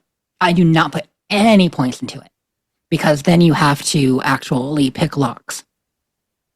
As you go up in level, I believe it will auto pick below whatever level you're at. So let me just double check the perk real quick so I say this correctly. 'Cause I'd- Infiltrator. I thought that it just magically lets you into all terminals and everything that is locked. If you start leveling stuff up too much. But like I said, I always keep it at 0 because that's the best way to play. That way you can unlock everything, terminals and stuff, but you have to actually still do it. So if you are level 1, it'll auto unlock level 0 terminals. If you get level 2, it'll auto unlock level 1 terminals. And so again, at the top level, at level 4, auto unlocks all locks and terminals at level 3. So it will auto unlock at that level once you have all the points in it, or it should. Now, what happens when you're a giant dummy and because you have Master Infiltrator installed, you sell all your bobby pins? You gotta find more bobby pins.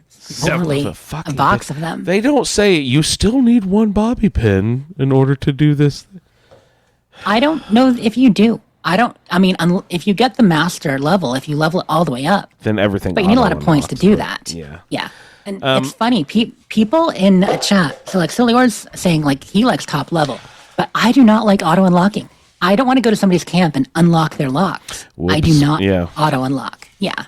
I just keep everything at 0. That way you've got more points for other things and you have to manually lock them. Yeah. Yeah. And the main thing you want is just access. And I guess you only need 1. So they are saying you do need to just have the 1. That's no big deal, Andrew. Just find 1 bobby pin. You can do it. See, but the thing was, I was like, oh, I don't But you're not. need these.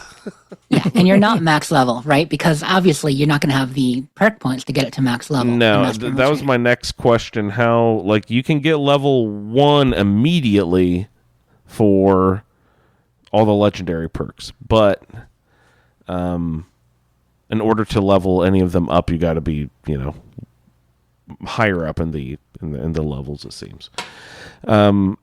What do you guys take? I took 4 pistols. Like what specifically could you take up in the legendary perks?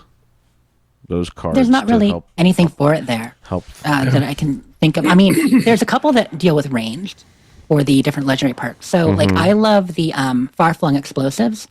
That's a good one. Chance for far-flung enemies to sorry. explode or whatever. Right? Yep, that's fun. Yep. So anything that says ranged can be good for that. But really, your best choice, especially as a newer character, is to just get first level of like extra agility, extra charisma, extra endurance, stuff like that. To Oh, boost really? your skills a little. I always take what rads, so I don't have to worry about radiation. It's a good Yeah. one too if you're not bloody. Yeah. Yeah. Yeah, I took what reds too, so I could, not have to spend any of my luck points on starch genes. Right. But I can still receive mutations, right? What's the one, the starch genes that causes you to not gain or It lose goes both them, ways. right? Okay. Yep. Gain or lose. Well, You can lock them down. all right. What else do I have? Oh, I was also griefed at let's see, the first live event that I did see pop up. I think it was right after I turned level 10. The Aliens public event popped. So I fast traveled down there, caught it right at the very end. Still got the cool reward anyway. And then some high level person in power armor with a, laser Gatling gun came up and like destroyed me in like 2 seconds and blew me up. You had your pacifist off? I must have for some reason. I don't know why. Okay.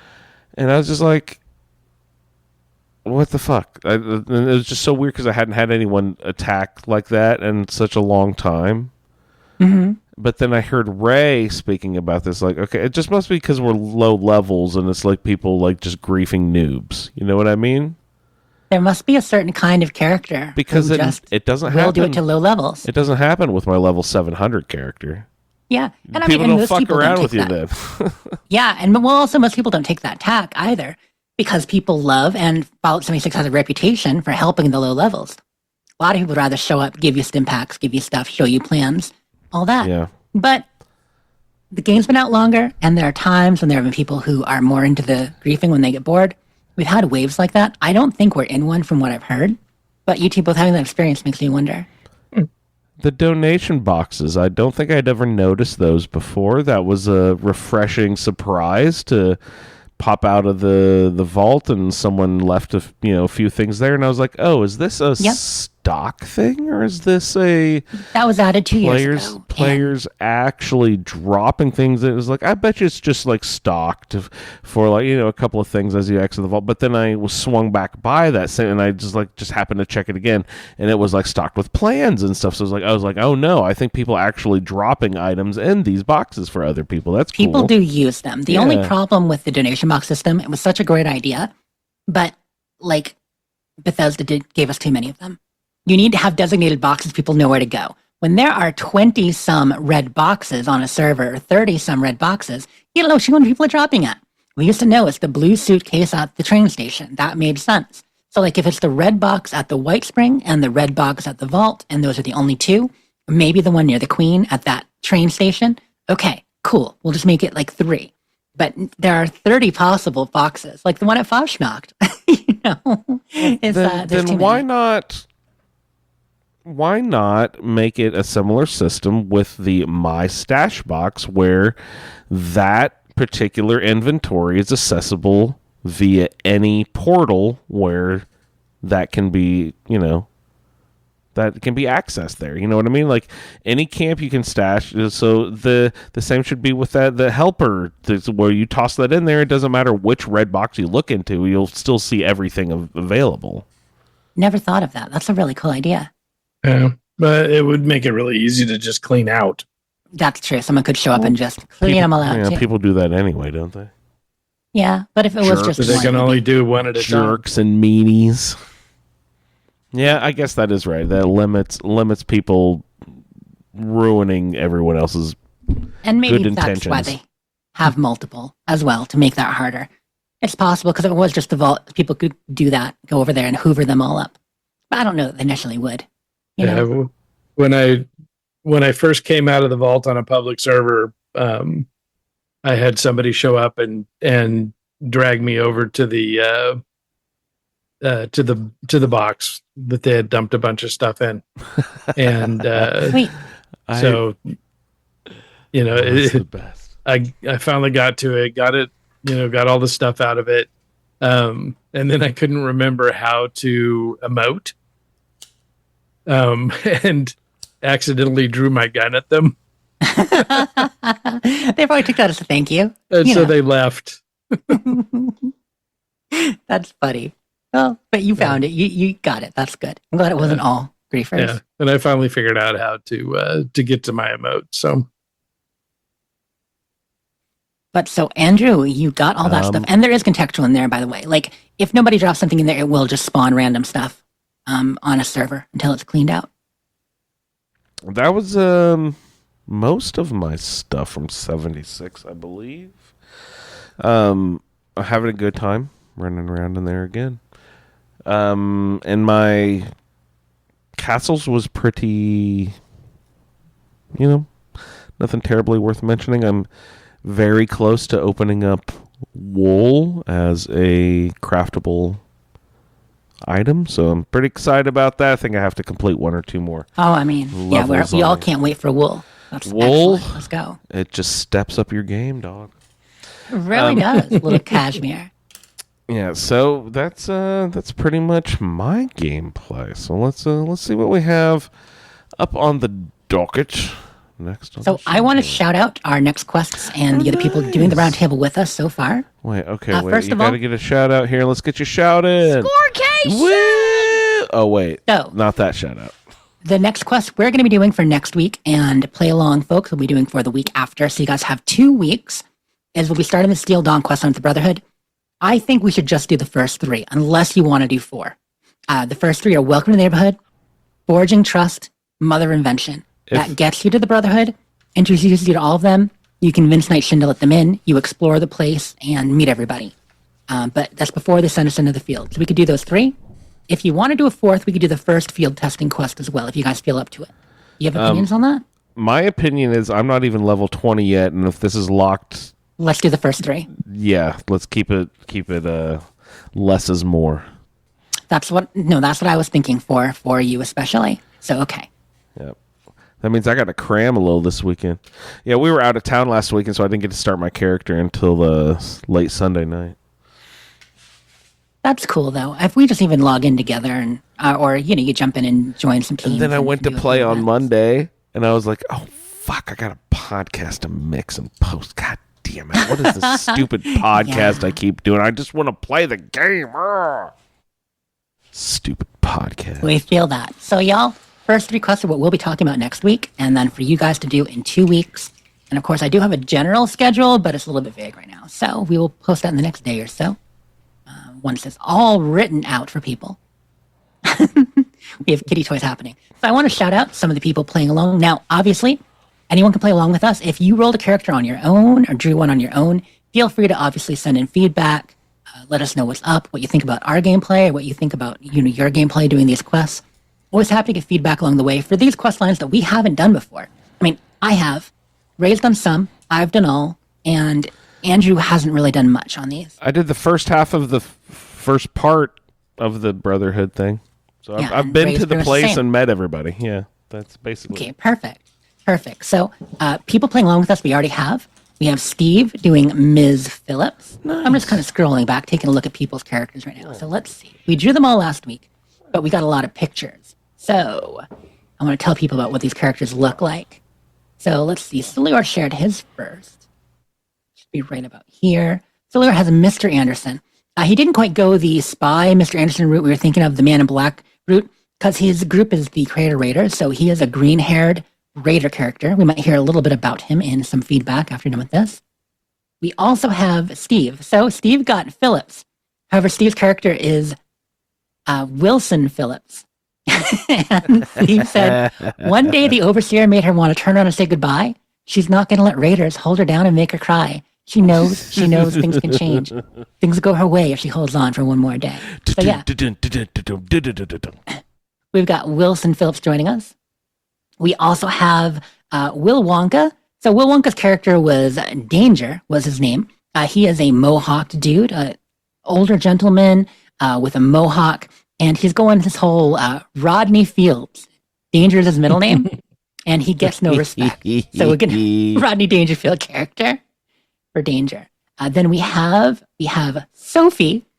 So that was Vanessa is going to be playing Sophie, And Mr. Sophie, she put some question marks next to his name because she was like, I'm not sure about the name, but okay. And yeah, he looks like a dapper character. We'll learn more about him when her feedback starts. And anyone else send in pictures? Oh, yeah. So we've got obviously Ray with Chloe. Then we talked about mine. I think that's that I have pictures for so far. In addition, who else did we roll? No, that's everybody we rolled last week. So everyone we rolled checked in. We do have Lee going to be playing along as well, started a character, and probably a few others. So once again, feel free to send in feedback whether or not we rolled for you live. It's fun to get back to 76. We're doing this for about 3 months, I think. Maybe a little more, maybe 4. Yeehaw! It's right through the holidays, y'all. So what do we got? We've got a terminal velocity from Lee. If you want to get into that. We do. You know what? Let's do that.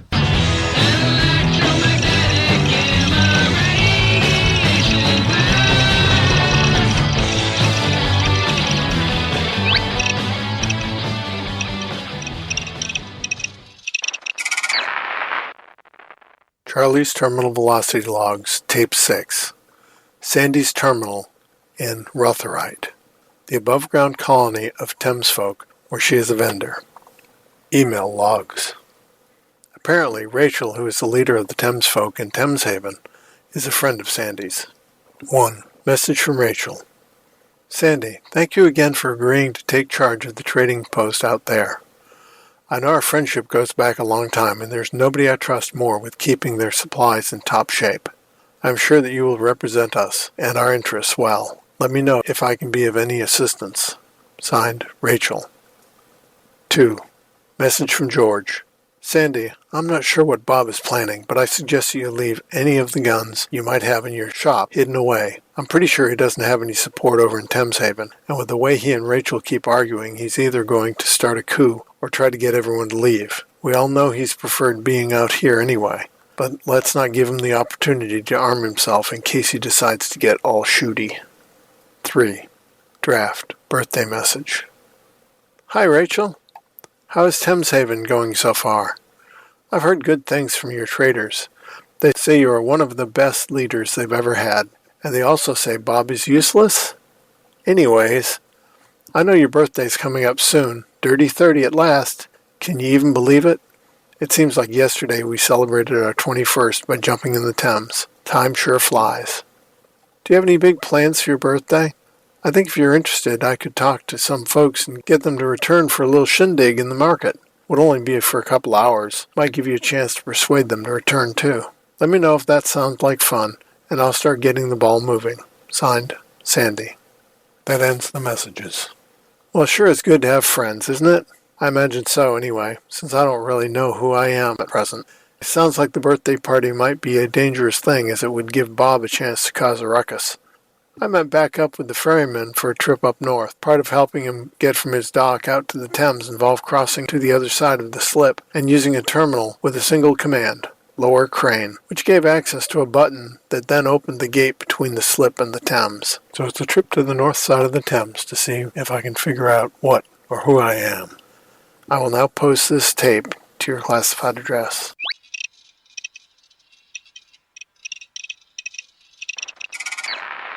To participate in the Fallout Terminal Velocity project, send your special letters, holotapes, and terminal entries to thefalloutfeed@gmail.com.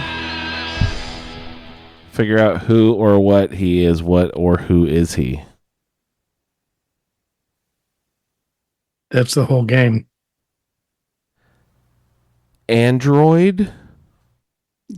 You know, that Synth? Maybe. you'd have to play to know. You know, Fallout 4, you know, where's my son? Fallout 3, where's my dad? Fallout London, what the hell am I? Where's my mom? Where's my DNA? No, we don't know exactly. There's a bit to it. It's part of the whole twist. Yeah, good to hear from the Thames Haven terminals there. Absolutely. Thank you so much, Mr. Lee. Very good to hear from you, sir. Let's check in and see. Is it already that time? I can't believe it, but it must It's time for Still Yours feedback. let's get into a little bit. Oh my gosh, I haven't played this in forever. This will be the first time since like months and months and months. Let's listen to some feedback. We make feedback. Hello, fellow Wastelanders. Eric, aka Sulior here, and I'd like to take a moment and introduce you to my new friend, Pyro Anderson. Hi, Pyro. Hey, is it my turn yet? Just a second. You know I don't like waiting. He's got him in the room with him. Wow. I know. I've had a lot of fun coming up with the backstory for this guy, but you know what? Why don't I let him tell his story himself? So take it away, Pyro. About damn time. I thought that I was going to fall asleep out of boredom, you dumb fuck. Whoa. You know, you would make a great salesman. You just really know how to talk to people, don't you? Shut the fuck up. I'm only letting you get by with that because I like you. For now. So, as he mentioned, my name is Anderson. My parents named me Chris, but I hated that name. It was just too boring. They were scientists, and that was our ticket into Vault 76. I don't remember much about the pre-war world, aside from growing up in Watoga. I was just a toddler when the bombs dropped, you see. But one thing I do remember is the sirens going off. It was mass chaos. So my parents grabbed me and we made straight for the vault. Growing up in the vault, it was really boring. I know some people probably liked it, and it was kind of a paradise for them, but I just thought it was too clean cut. I craved action. I earned the nickname Pyro when I was a teenager because I would always prank people by lighting stuff on fire while they were out of their rooms. That's It's also hilarious. how I eventually got this gravelly voice. You see, sometimes the things I would light on fire would just produce a lot of smoke, and it's rough on the throat. Like I was saying, I could not wait to get out of the vault. This was something that was given to me. I was looking for something that was exclusively mine. I just craved carving my piece out of the world. So once the vault door opened, I was the first in line to get out of there. Once I did, I found this great little pond just south of Side Alpha and quickly set up my camp. I was thinking of setting up a plantation, but I've heard stories of how people with things like food would become a target for super mutants. I hadn't encountered one myself, but I was not about to make myself a target. Along the way there, I found this group of Blood Eagles. Those guys are batshit crazy, but damn if they don't have style. That's where I got my outfit. Not too long after I set up my camp, I encountered this fun group of people that called themselves the Gatos. They really showed me the ropes. I learned a hell of a lot from them. One of the first things that happened after I joined that group was some crazy dumbass dropped a nuke, and we ended up fighting this giant beaver, mole rat. There's kind of a debate as to what it was, but it was crazy tough. But you know what? We took it down. Then a couple of the other people in the group decided to run what they were calling caravans, leading some Brahmin to some destination. I would have loved to have just robbed it, but you know what? Those people were nice to me, and like I said, I learned a hell of a lot from them, so I let it go and just helped them. Since then, I've just been doing these events that will come up on my Pip-Boy. And I also made my way to the Wayward and dealt with the people there. They've directed me to these raiders at this lumber mill that was threatening them. And so I decided to help them out as well. I'm all for taking out raiders. But I've heard of these group of raiders at this place called Crater. I might eventually make my way up there and say hello. also been hearing about this group called the Brotherhood of Steel. Now, I'm not some knight in shining armor, but I've heard of this guy named Shen who seems to have a stick up his ass. I'd like to make my way over and say hello to him. One thing that you learn about me is, as tough as times can get, I am very fast and agile and have a habit of escaping danger even when things seem the bleakest. I do love seeing the world burn, but I will fiercely protect what's mine. Hey, dumbass, you ready to close this thing up? Oh, you want me to talk now? Alright, hang on. Well, that is the introduction to Pyro Anderson. Never really done a feedback like this before, so we'll see how it goes, and yeah, hope you guys enjoyed it. So anyway, I will see you all in the wasteland. I did not realize that he had two inputs for microphones, where the both of them could be together in the same room. And on the podcast, that's great, man. Welcome, Pyro. I don't think we'd ever met this gentleman before, but it's very nice to have your feedback as well, sir. So welcome aboard.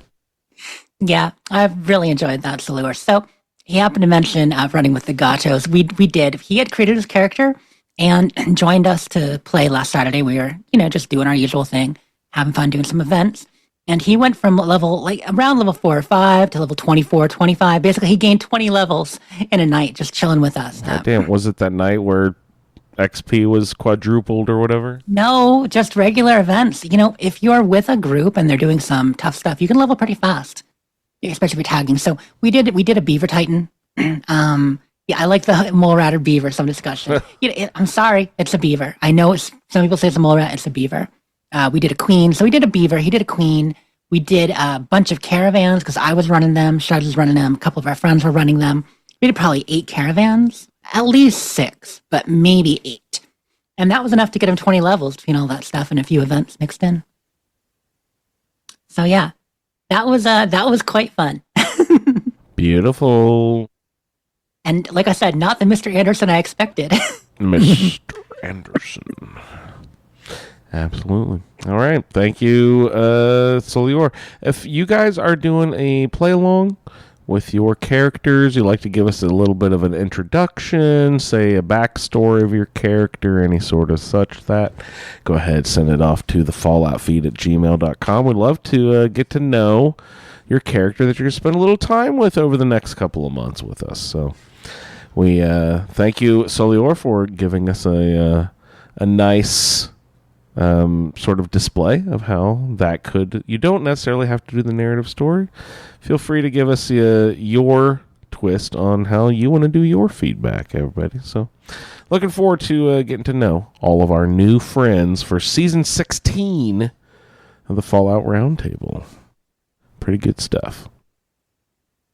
All right. Next up on the docket, I believe. Jessica, to the office, please. Jessica, to the office. Your iguana bits are ready. Please come pick them up. Yeah, so the reason the bits are in the office is because, we file them there. We neatly file our bits in file folders, manila, nicely labeled with a little label in the top corner. You put them in filing cabinets. Incredibly popular in Fallout 76. Okay, everybody loves file cabinets, especially clean ones with the drawer half open. Some people like, the dirty ones. Some people like the double-sized, tall ones. But a nice, short, clean one with the drawer half open is perfect. So, I don't like that the first option of stash box is now those goddamn file cabinets. Right on the top. Right on the top. People were so mad about that back in the day. Fallout first. I love it. I always have to joke about file cabinets because I really like them to build with. They snap nicely. They look good. You can turn around and you get a nice little rectangle. Like, you can hide the drawers. You know what I mean? You don't need to have your drawers showing. Just hide them. Hide the drawers. So, what iguana bits do we have? Well, the 6th anniversary of Fallout 76 did happen on the 14th.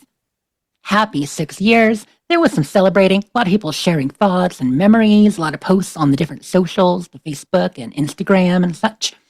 And the big surprise birthday stuff for us in game, which, because there was no real advance notice on it, everyone knew there'd be a sale or two, but we didn't know about this. So if you didn't take advantage of it, don't worry. A lot of us didn't. But we had triple score and double XP all day long. There are Twitch drops, which are still happening till November 20th. So if you just watch any Fallout 76 Twitch streamer with drops enabled for 15 minutes, you can get the rusted Jackalight candles. Basically, you get a whisper or a notification with a code redeem. Go to the Bethesda website, redeem that. We talked through that. So that's still happening as part of the celebration. But additionally, if you are a Twitch watcher and you subscribe to Fallout 76 streamer during this time too, you can maybe get a code for 5 perk card packs and score boosters. Just a little thing.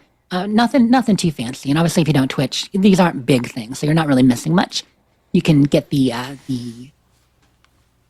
rusted Jackalight candles. You can get the regular Jackalight candles without having that. The rusted ones are just the variant. They're a little bit darker. They are doing an anniversary camp contest as well. So they finished the spooky camp contest. They have announced the winners and 10,000 atoms apiece for each category. So still pretty great. And this time they're doing an anniversary camp contest. You can enter on their Discord. I think they had a good 300 entries last time. So maybe not quite as much as over the summer, but there were still quite a few. For anniversary camp, anything celebratory. Anything you want to do that says, hey, this is about celebration, for whether it's the birthday theme for 76th birthday or simply just celebration in general. Also, you get some free balloon animals until the 18th. So 2 more days. Yes, because it's the 16th, Saturday 16th. So until Monday, or through Monday, you can get balloon animals for free in the Fallout 76 Atom Shop, which they say that. I think they mean the Vault Boy and Vault Girl balloon. I think. Balloon animals, huh? You may already have. Yeah, I think they just mean the Vault Boy and Vault Girl balloons that kind of look like balloon animals, but not exactly. Who knows? But so we've got that. So happy birthday. Also, the Atomic Shop this week. Is there anything new? They've got a few things. There's an Orthophonic Deluxe 45. They're calling it. Basically, it's a fancy new jukebox, which you'd like the vibes of this one, Andrew. It's that classic kind of cabinet with like the woven, front grill. That speaker. Yeah, right. Those are sweet. An Art Deco style. It's a nice little brown and teal I have one kind of sitting look. over there in the corner. So. Yeah, exactly. So it's a good look. And for an outfit, I mean, the featured outfit this week, the blue and tan shirt and slacks. So, if you want to dress like middle management, Bud Askins would approve. So you can pick that up in the Atomic Shop. Let me get out of my briefcase car. Beyond that, it's all featured Alien stuff. We've got the Alien Marketplace bundle. They're still doing a thing where they're making bundles out of old objects. So some of them are old bundles coming back. Other times you're like, I'll take this and this and this. It's like a buffet, the Atom Shop buffet, where they make a new bundle. And so we've got a couple of different bundles in the shop to take a look at, but plenty of Alien-themed stuff that people might enjoy. So, they're starting to do that thing where they're starting to roll out famous stuff, popular stuff, cool stuff from this year, years past, and everything, in efforts to drain your Atoms account so that they can then drop a fat holiday pack that you will then have to re-up your Atoms in order to purchase. So be selective this month in November, because they'll drop something you want in early to mid-December. It's true. It's like the calm before the storm, but instead it's the sail before the thing you want. Exactly. So don't let them trick all your Atoms out of your hand, because it's coming. Speaking of which, we haven't checked in fucking forever, but would data miners have any clue yet what would be coming down the pike for holiday bundles and such? So I don't have all the info on holiday bundles, though I've seen a few things. I might have to look that up.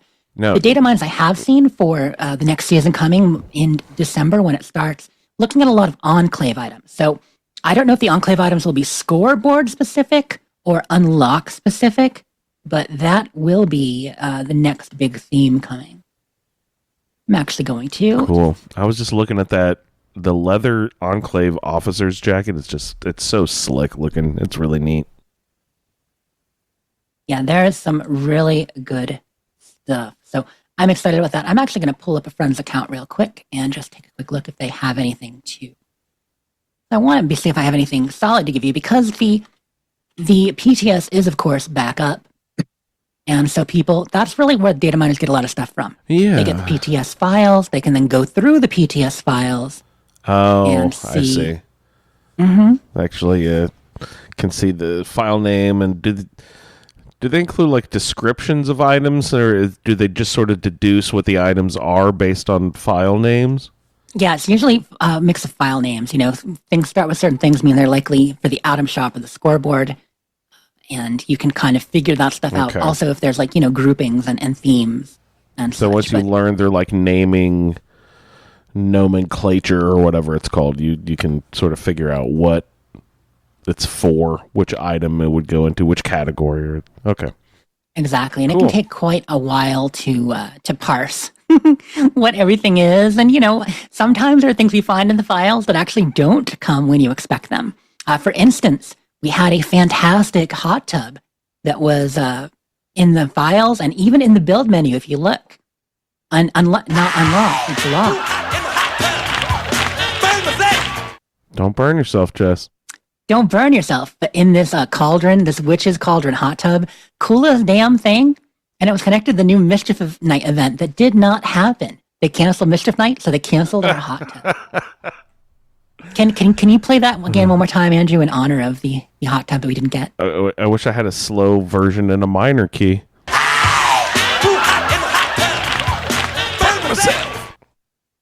Don't burn yourself. So sad. But anyhow, so that's it for data mines that I know about. I don't have any specific files right here. I didn't have that prepared, but I will let you know for next week if I see anything good, because this is when they start dropping. We know a ways ahead, but really 2-3 weeks before the season is when you really get the good stuff if the PTS is open. Exactly. Last thing, taking a look at the current calendar for 76, that is at least. Aliens are back. So they are happening right now. Invaders from Beyond until the 26th, so right up until Thanksgiving. What am I thankful for? I'm thankful that we're not actually being invaded by aliens in real life right now. That would not be good. No, it would not. I do not need an alien probe device or a disintegrator pistol could be pretty cool. It would take care of a few issues, but it probably cause a few more too. So, Yeah. You just don't want the things like that floating around. Exactly. Looking ahead, we do have an official, everybody knows, double XP coming up November 28th. So at the end of the month, I believe is the 20th Thanksgiving, right around then. The 28th through the 2nd, so that whole last weekend of the month, will be double XP. So that's pretty much it for the calendar. We've got aliens and we've got double XP. I also want to give a shout out to the Fallout New Vegas Days event is happening this weekend. So Saturday and Sunday at the Pioneer Saloon. And I know most of you have heard about this. This is going to be the third time they've done it there. But the Pioneer Saloon, Old Man Liver, the proprietor, and people there have a small group that put this on. It's a pretty big thing. It's going to be the 16th and 17th this year. And yeah, so I just want to wish everybody well who's going. Hopefully we get some good picks, see some good cosplays. With this year, with Fallout being more popular than ever because of the TV show and because this event has happened for 3 years now, and you know how it goes. People need to plan ahead to get time off, to kind of fit this into their schedule, to even hear about it in the first place. Because we've talked about it every year, but a lot of people haven't, might not know about it. So this year's going to be the biggest yet. They've got some great stuff set up, but with the attendance, the way they've got it set up this year, they actually have parking ways off all along a road, designated parking, and you're going to take a shuttle in to get to the event. Things happening. There are going to be live music. Obviously, there's going to be a main stage stuff. They did trivia last year. They'll do trivia again. But my Fallout for Hope crew, Pedernales and Chipmunk and a few other people are going to be actually putting on some events. There's going to be a Fallout for Hope walk through Good Springs with Easy Pete. Yeah, Easy Pete himself going to be there. Chipmunk, Old Man Liver, the people who run the event locally, and then a lot of the Fallout for Hope crew. And a cosplay walking through town. Just kind of hopefully don't come across any powder gangers on the way. I was going to say, make sure they stay on the public property only. I do. I hear the town does enjoy this. I this year being pretty large, we'll see how it goes, but they're probably more amused than anything. These people showing up, doing their thing, tromping around, but should be a great time. A lot of music, but there's also going to be a Fallout family feud. They're doing a Fallout feud, Andrew, which is awesome. Woohoo! And, put that together with some questions, and so that should be really fun. A real-life caravan tournament, which... Nuh-uh. Yeah. No one Yeah. actually knows how that works. They built decks. We've got the official rules. Pedernales Falls actually shared her PDF. She got a PDF of the official rules people have to follow. Wow. And yeah, it's going to be a good time. Now, to be fair, if you cheat in Caravan, does anybody know? I don't. Exactly. She 'Cause it's so she could have confusing. just, taken rule 5 from the Monopoly board game, opened up Sorry, take rule number 7 from there, opened up Trivial Pursuit, take rule number 43 from, just sort of built that's how, and then submit it. Okay, that's how Caravan works, you guys. Good luck. Yeah, they can sneak it all in. Like, you just have to be watching like a hawk to be able to tell. They're also going to be having an airing of Nuka Break at the event. Going to show the Nuka Break thing, and Zach will be there doing a Q&A. So that'll be fun for people who want to talk about Nuka Break and what he's working on with Fallout Breaking, which, as you guys know, was originally planned for May and then late summer. And now, when he can get stuff done with the effects, like there's a lot of work went into it, and he's having other stuff in life to deal with the last few months. So it's been delayed, but it's still in progress. We've seen some great shots from it, and so hopefully that gets done, and he'll talk about that. That's all day 1. Day 2, just more of the same trivia, cosplay, all that. So watch for pictures. I just want to wish all my Fallout folk out there that they have a fantastic and safe time. There's a lot of dynamite out there, okay? EDP's leading. If he's doing that parade, he might not be watching his dynamite. Don't go messing with it unless you've got your, explosive skill 25 or higher. It wouldn't be safe. That's pretty much it. Someone should say, from the Fallout feed, someone tell Eddie hi while you're there. Yeah, tell Eddie hi for sure. For sure. Oh my gosh, Sunny Smiles. Boone, I bet you there's going to be like 12 people dressed up as Boone, right? Oh, you know it. Absolutely Boone there. Oh, BT does one of the funniest memes I saw this week was Macaulay Culkin as Boone. Like we were guessing out what he might be playing, and they've got him just kind of standing there like Home Alone age, like young Macaulay Culkin with the beret on and the mouth of dinosaur. I was like, yeah. I was like, that won't happen. But then I just remembered that Hank was at the crest above the hill above New Vegas when the show ended. So yeah, they could do it. The show gonna be going to New Vegas for sure, and maybe next year's event or the year after, when the show comes out, we'll be even busier. But yeah, I just wish everyone well. I hope this is a great time. If you are looking for pictures and stuff like that, you want to go to Twitter or Blue Sky. Now has gotten more popular other places.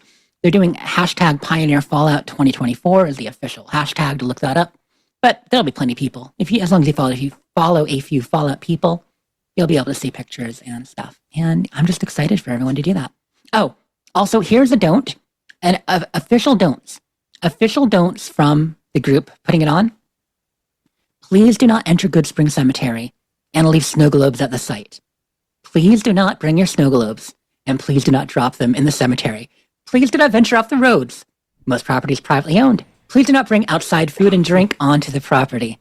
Please do not do any of that. But yeah, the snow globe thing cracked me up. Can you imagine? They have somebody in town who goes every week to clean up the snow globes. Exactly. Oh God, they brought him again. Oh, what is it with these stupid people? If you read the very fine print at the very bottom, it says not responsible for Cazador attacks. So you really be careful out there, you guys. You and Slee are on the same page. He's like, don't go north of the cemetery either. Yeah. You don't visit the quarry or you'll be the quarry. And don't go up the road. You will become a permanent fixture in that quarry.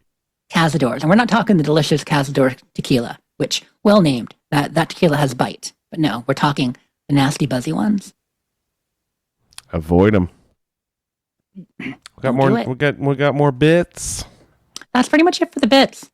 Big live event and some fun stuff in 76. Nice. Well, agenda for this evening, I believe we have accomplished mission success. Good job, Fallout Feed, everybody. Great success. What do we come next week? Remind us what we're doing for the Roundtable. The first 3 quests for the Brotherhood, correct? First 3 quests for the Brotherhood, because really the first 2 are just meeting them. So welcome to the neighborhood, forging trust, mother invention. You got to get there, you got to get in, and you got to go into the basement. That's pretty much it. Is there any benefit to have already done the main quest portion with all that, the Brotherhood stuff? You know what I mean? It's sort of like later on in the main quest. There's a bunch of Brotherhood stuff you have to do down there in like Watoga and all that. You know what I'm talking about? Is there any benefit to having done that first before doing? While there are some tenuous connections, I can't think of any, but keep in mind, I've only done this quest line once myself. Mm-hmm. So I can't think of any major things that are benefits. Now, the biggest benefit, of course, would be fast travel points. You know, right. Like to get to some of these locations, you still have to get there. So a new character won't have them unlocked yet. So that helps, but it makes it more fun. I mean, that's how you get levels. Mm-hmm. It's not about the destination. It's about the journey. And Ad Victoriam. Yeah, we're all gonna be joining the Brotherhood for a bit. So, expect the Ad Victoriams to come back. I'm sorry. Rad Victorium. Rad Victorium for sure. Absolutely. All right. Well, do you guys have anything else that you would like to get into this evening? I am good. Yeah. Yep. I am also good. So, in that case, if you would like to find out more information about our podcast, the Fallout Feed, anything about the Roundtable, find our character generators, etc., they can be found in the show notes of this episode directly below on your podcatcher, or you can go to asapodcasting.com and hit up our Fallout Feed section. That's where you'll find the character generator. If you want to hop in, you've heard us talk about this Roundtable thing for so many years now. Yeah, you want to kind of give it a try? We encourage you to join on in. Send us your 5-minute feedback files to thefalloutfeed@gmail.com. We're looking forward to hearing from everybody 2 weeks from today with your feedback about the first batch of the Brotherhood quest there. So I'm looking forward to that, everybody. So we will direct you to Discord for the majority of our podcast interactions. Also, the Facebook group is also a pretty good place to go. Jess can be found at, at SleepIs4T, also at You Wastelanders, and at Dames Who Game. Jess, thanks so much for hopping on. Until next time, y'all. Ray is at RayLB. His No Man's Sky show, Butcher Baker, Candlemaker in Space, can be found at BBC ISSS. Ray, thank you so much, sir.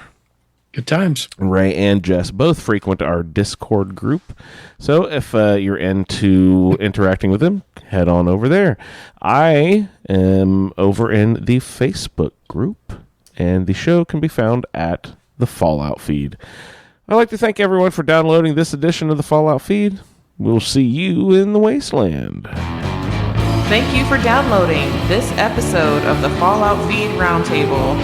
If you are interested in doing a play-along character with us, the show can be contacted by emailing falloutroundtable@gmail.com. For the Roundtable schedule, our Amazon link, and all other show information, please head on over to asapodcasting.com, where you will find the Fallout Feed, a Skyrimatic podcast, our YouTube channel, the Chatterbox, as well as other content. Once again, thank you for downloading, and we'll see you in the wasteland. I'm sorry, it's a beaver. As close to where I can drop a tent as possible. I know it's a beaver. I hadn't really played with drugs, and so I had a lot on me. Quite so. Take a hit of drugs, hit, and then take another hit of drugs. Hit. Holmes. Everything's kicking my ass.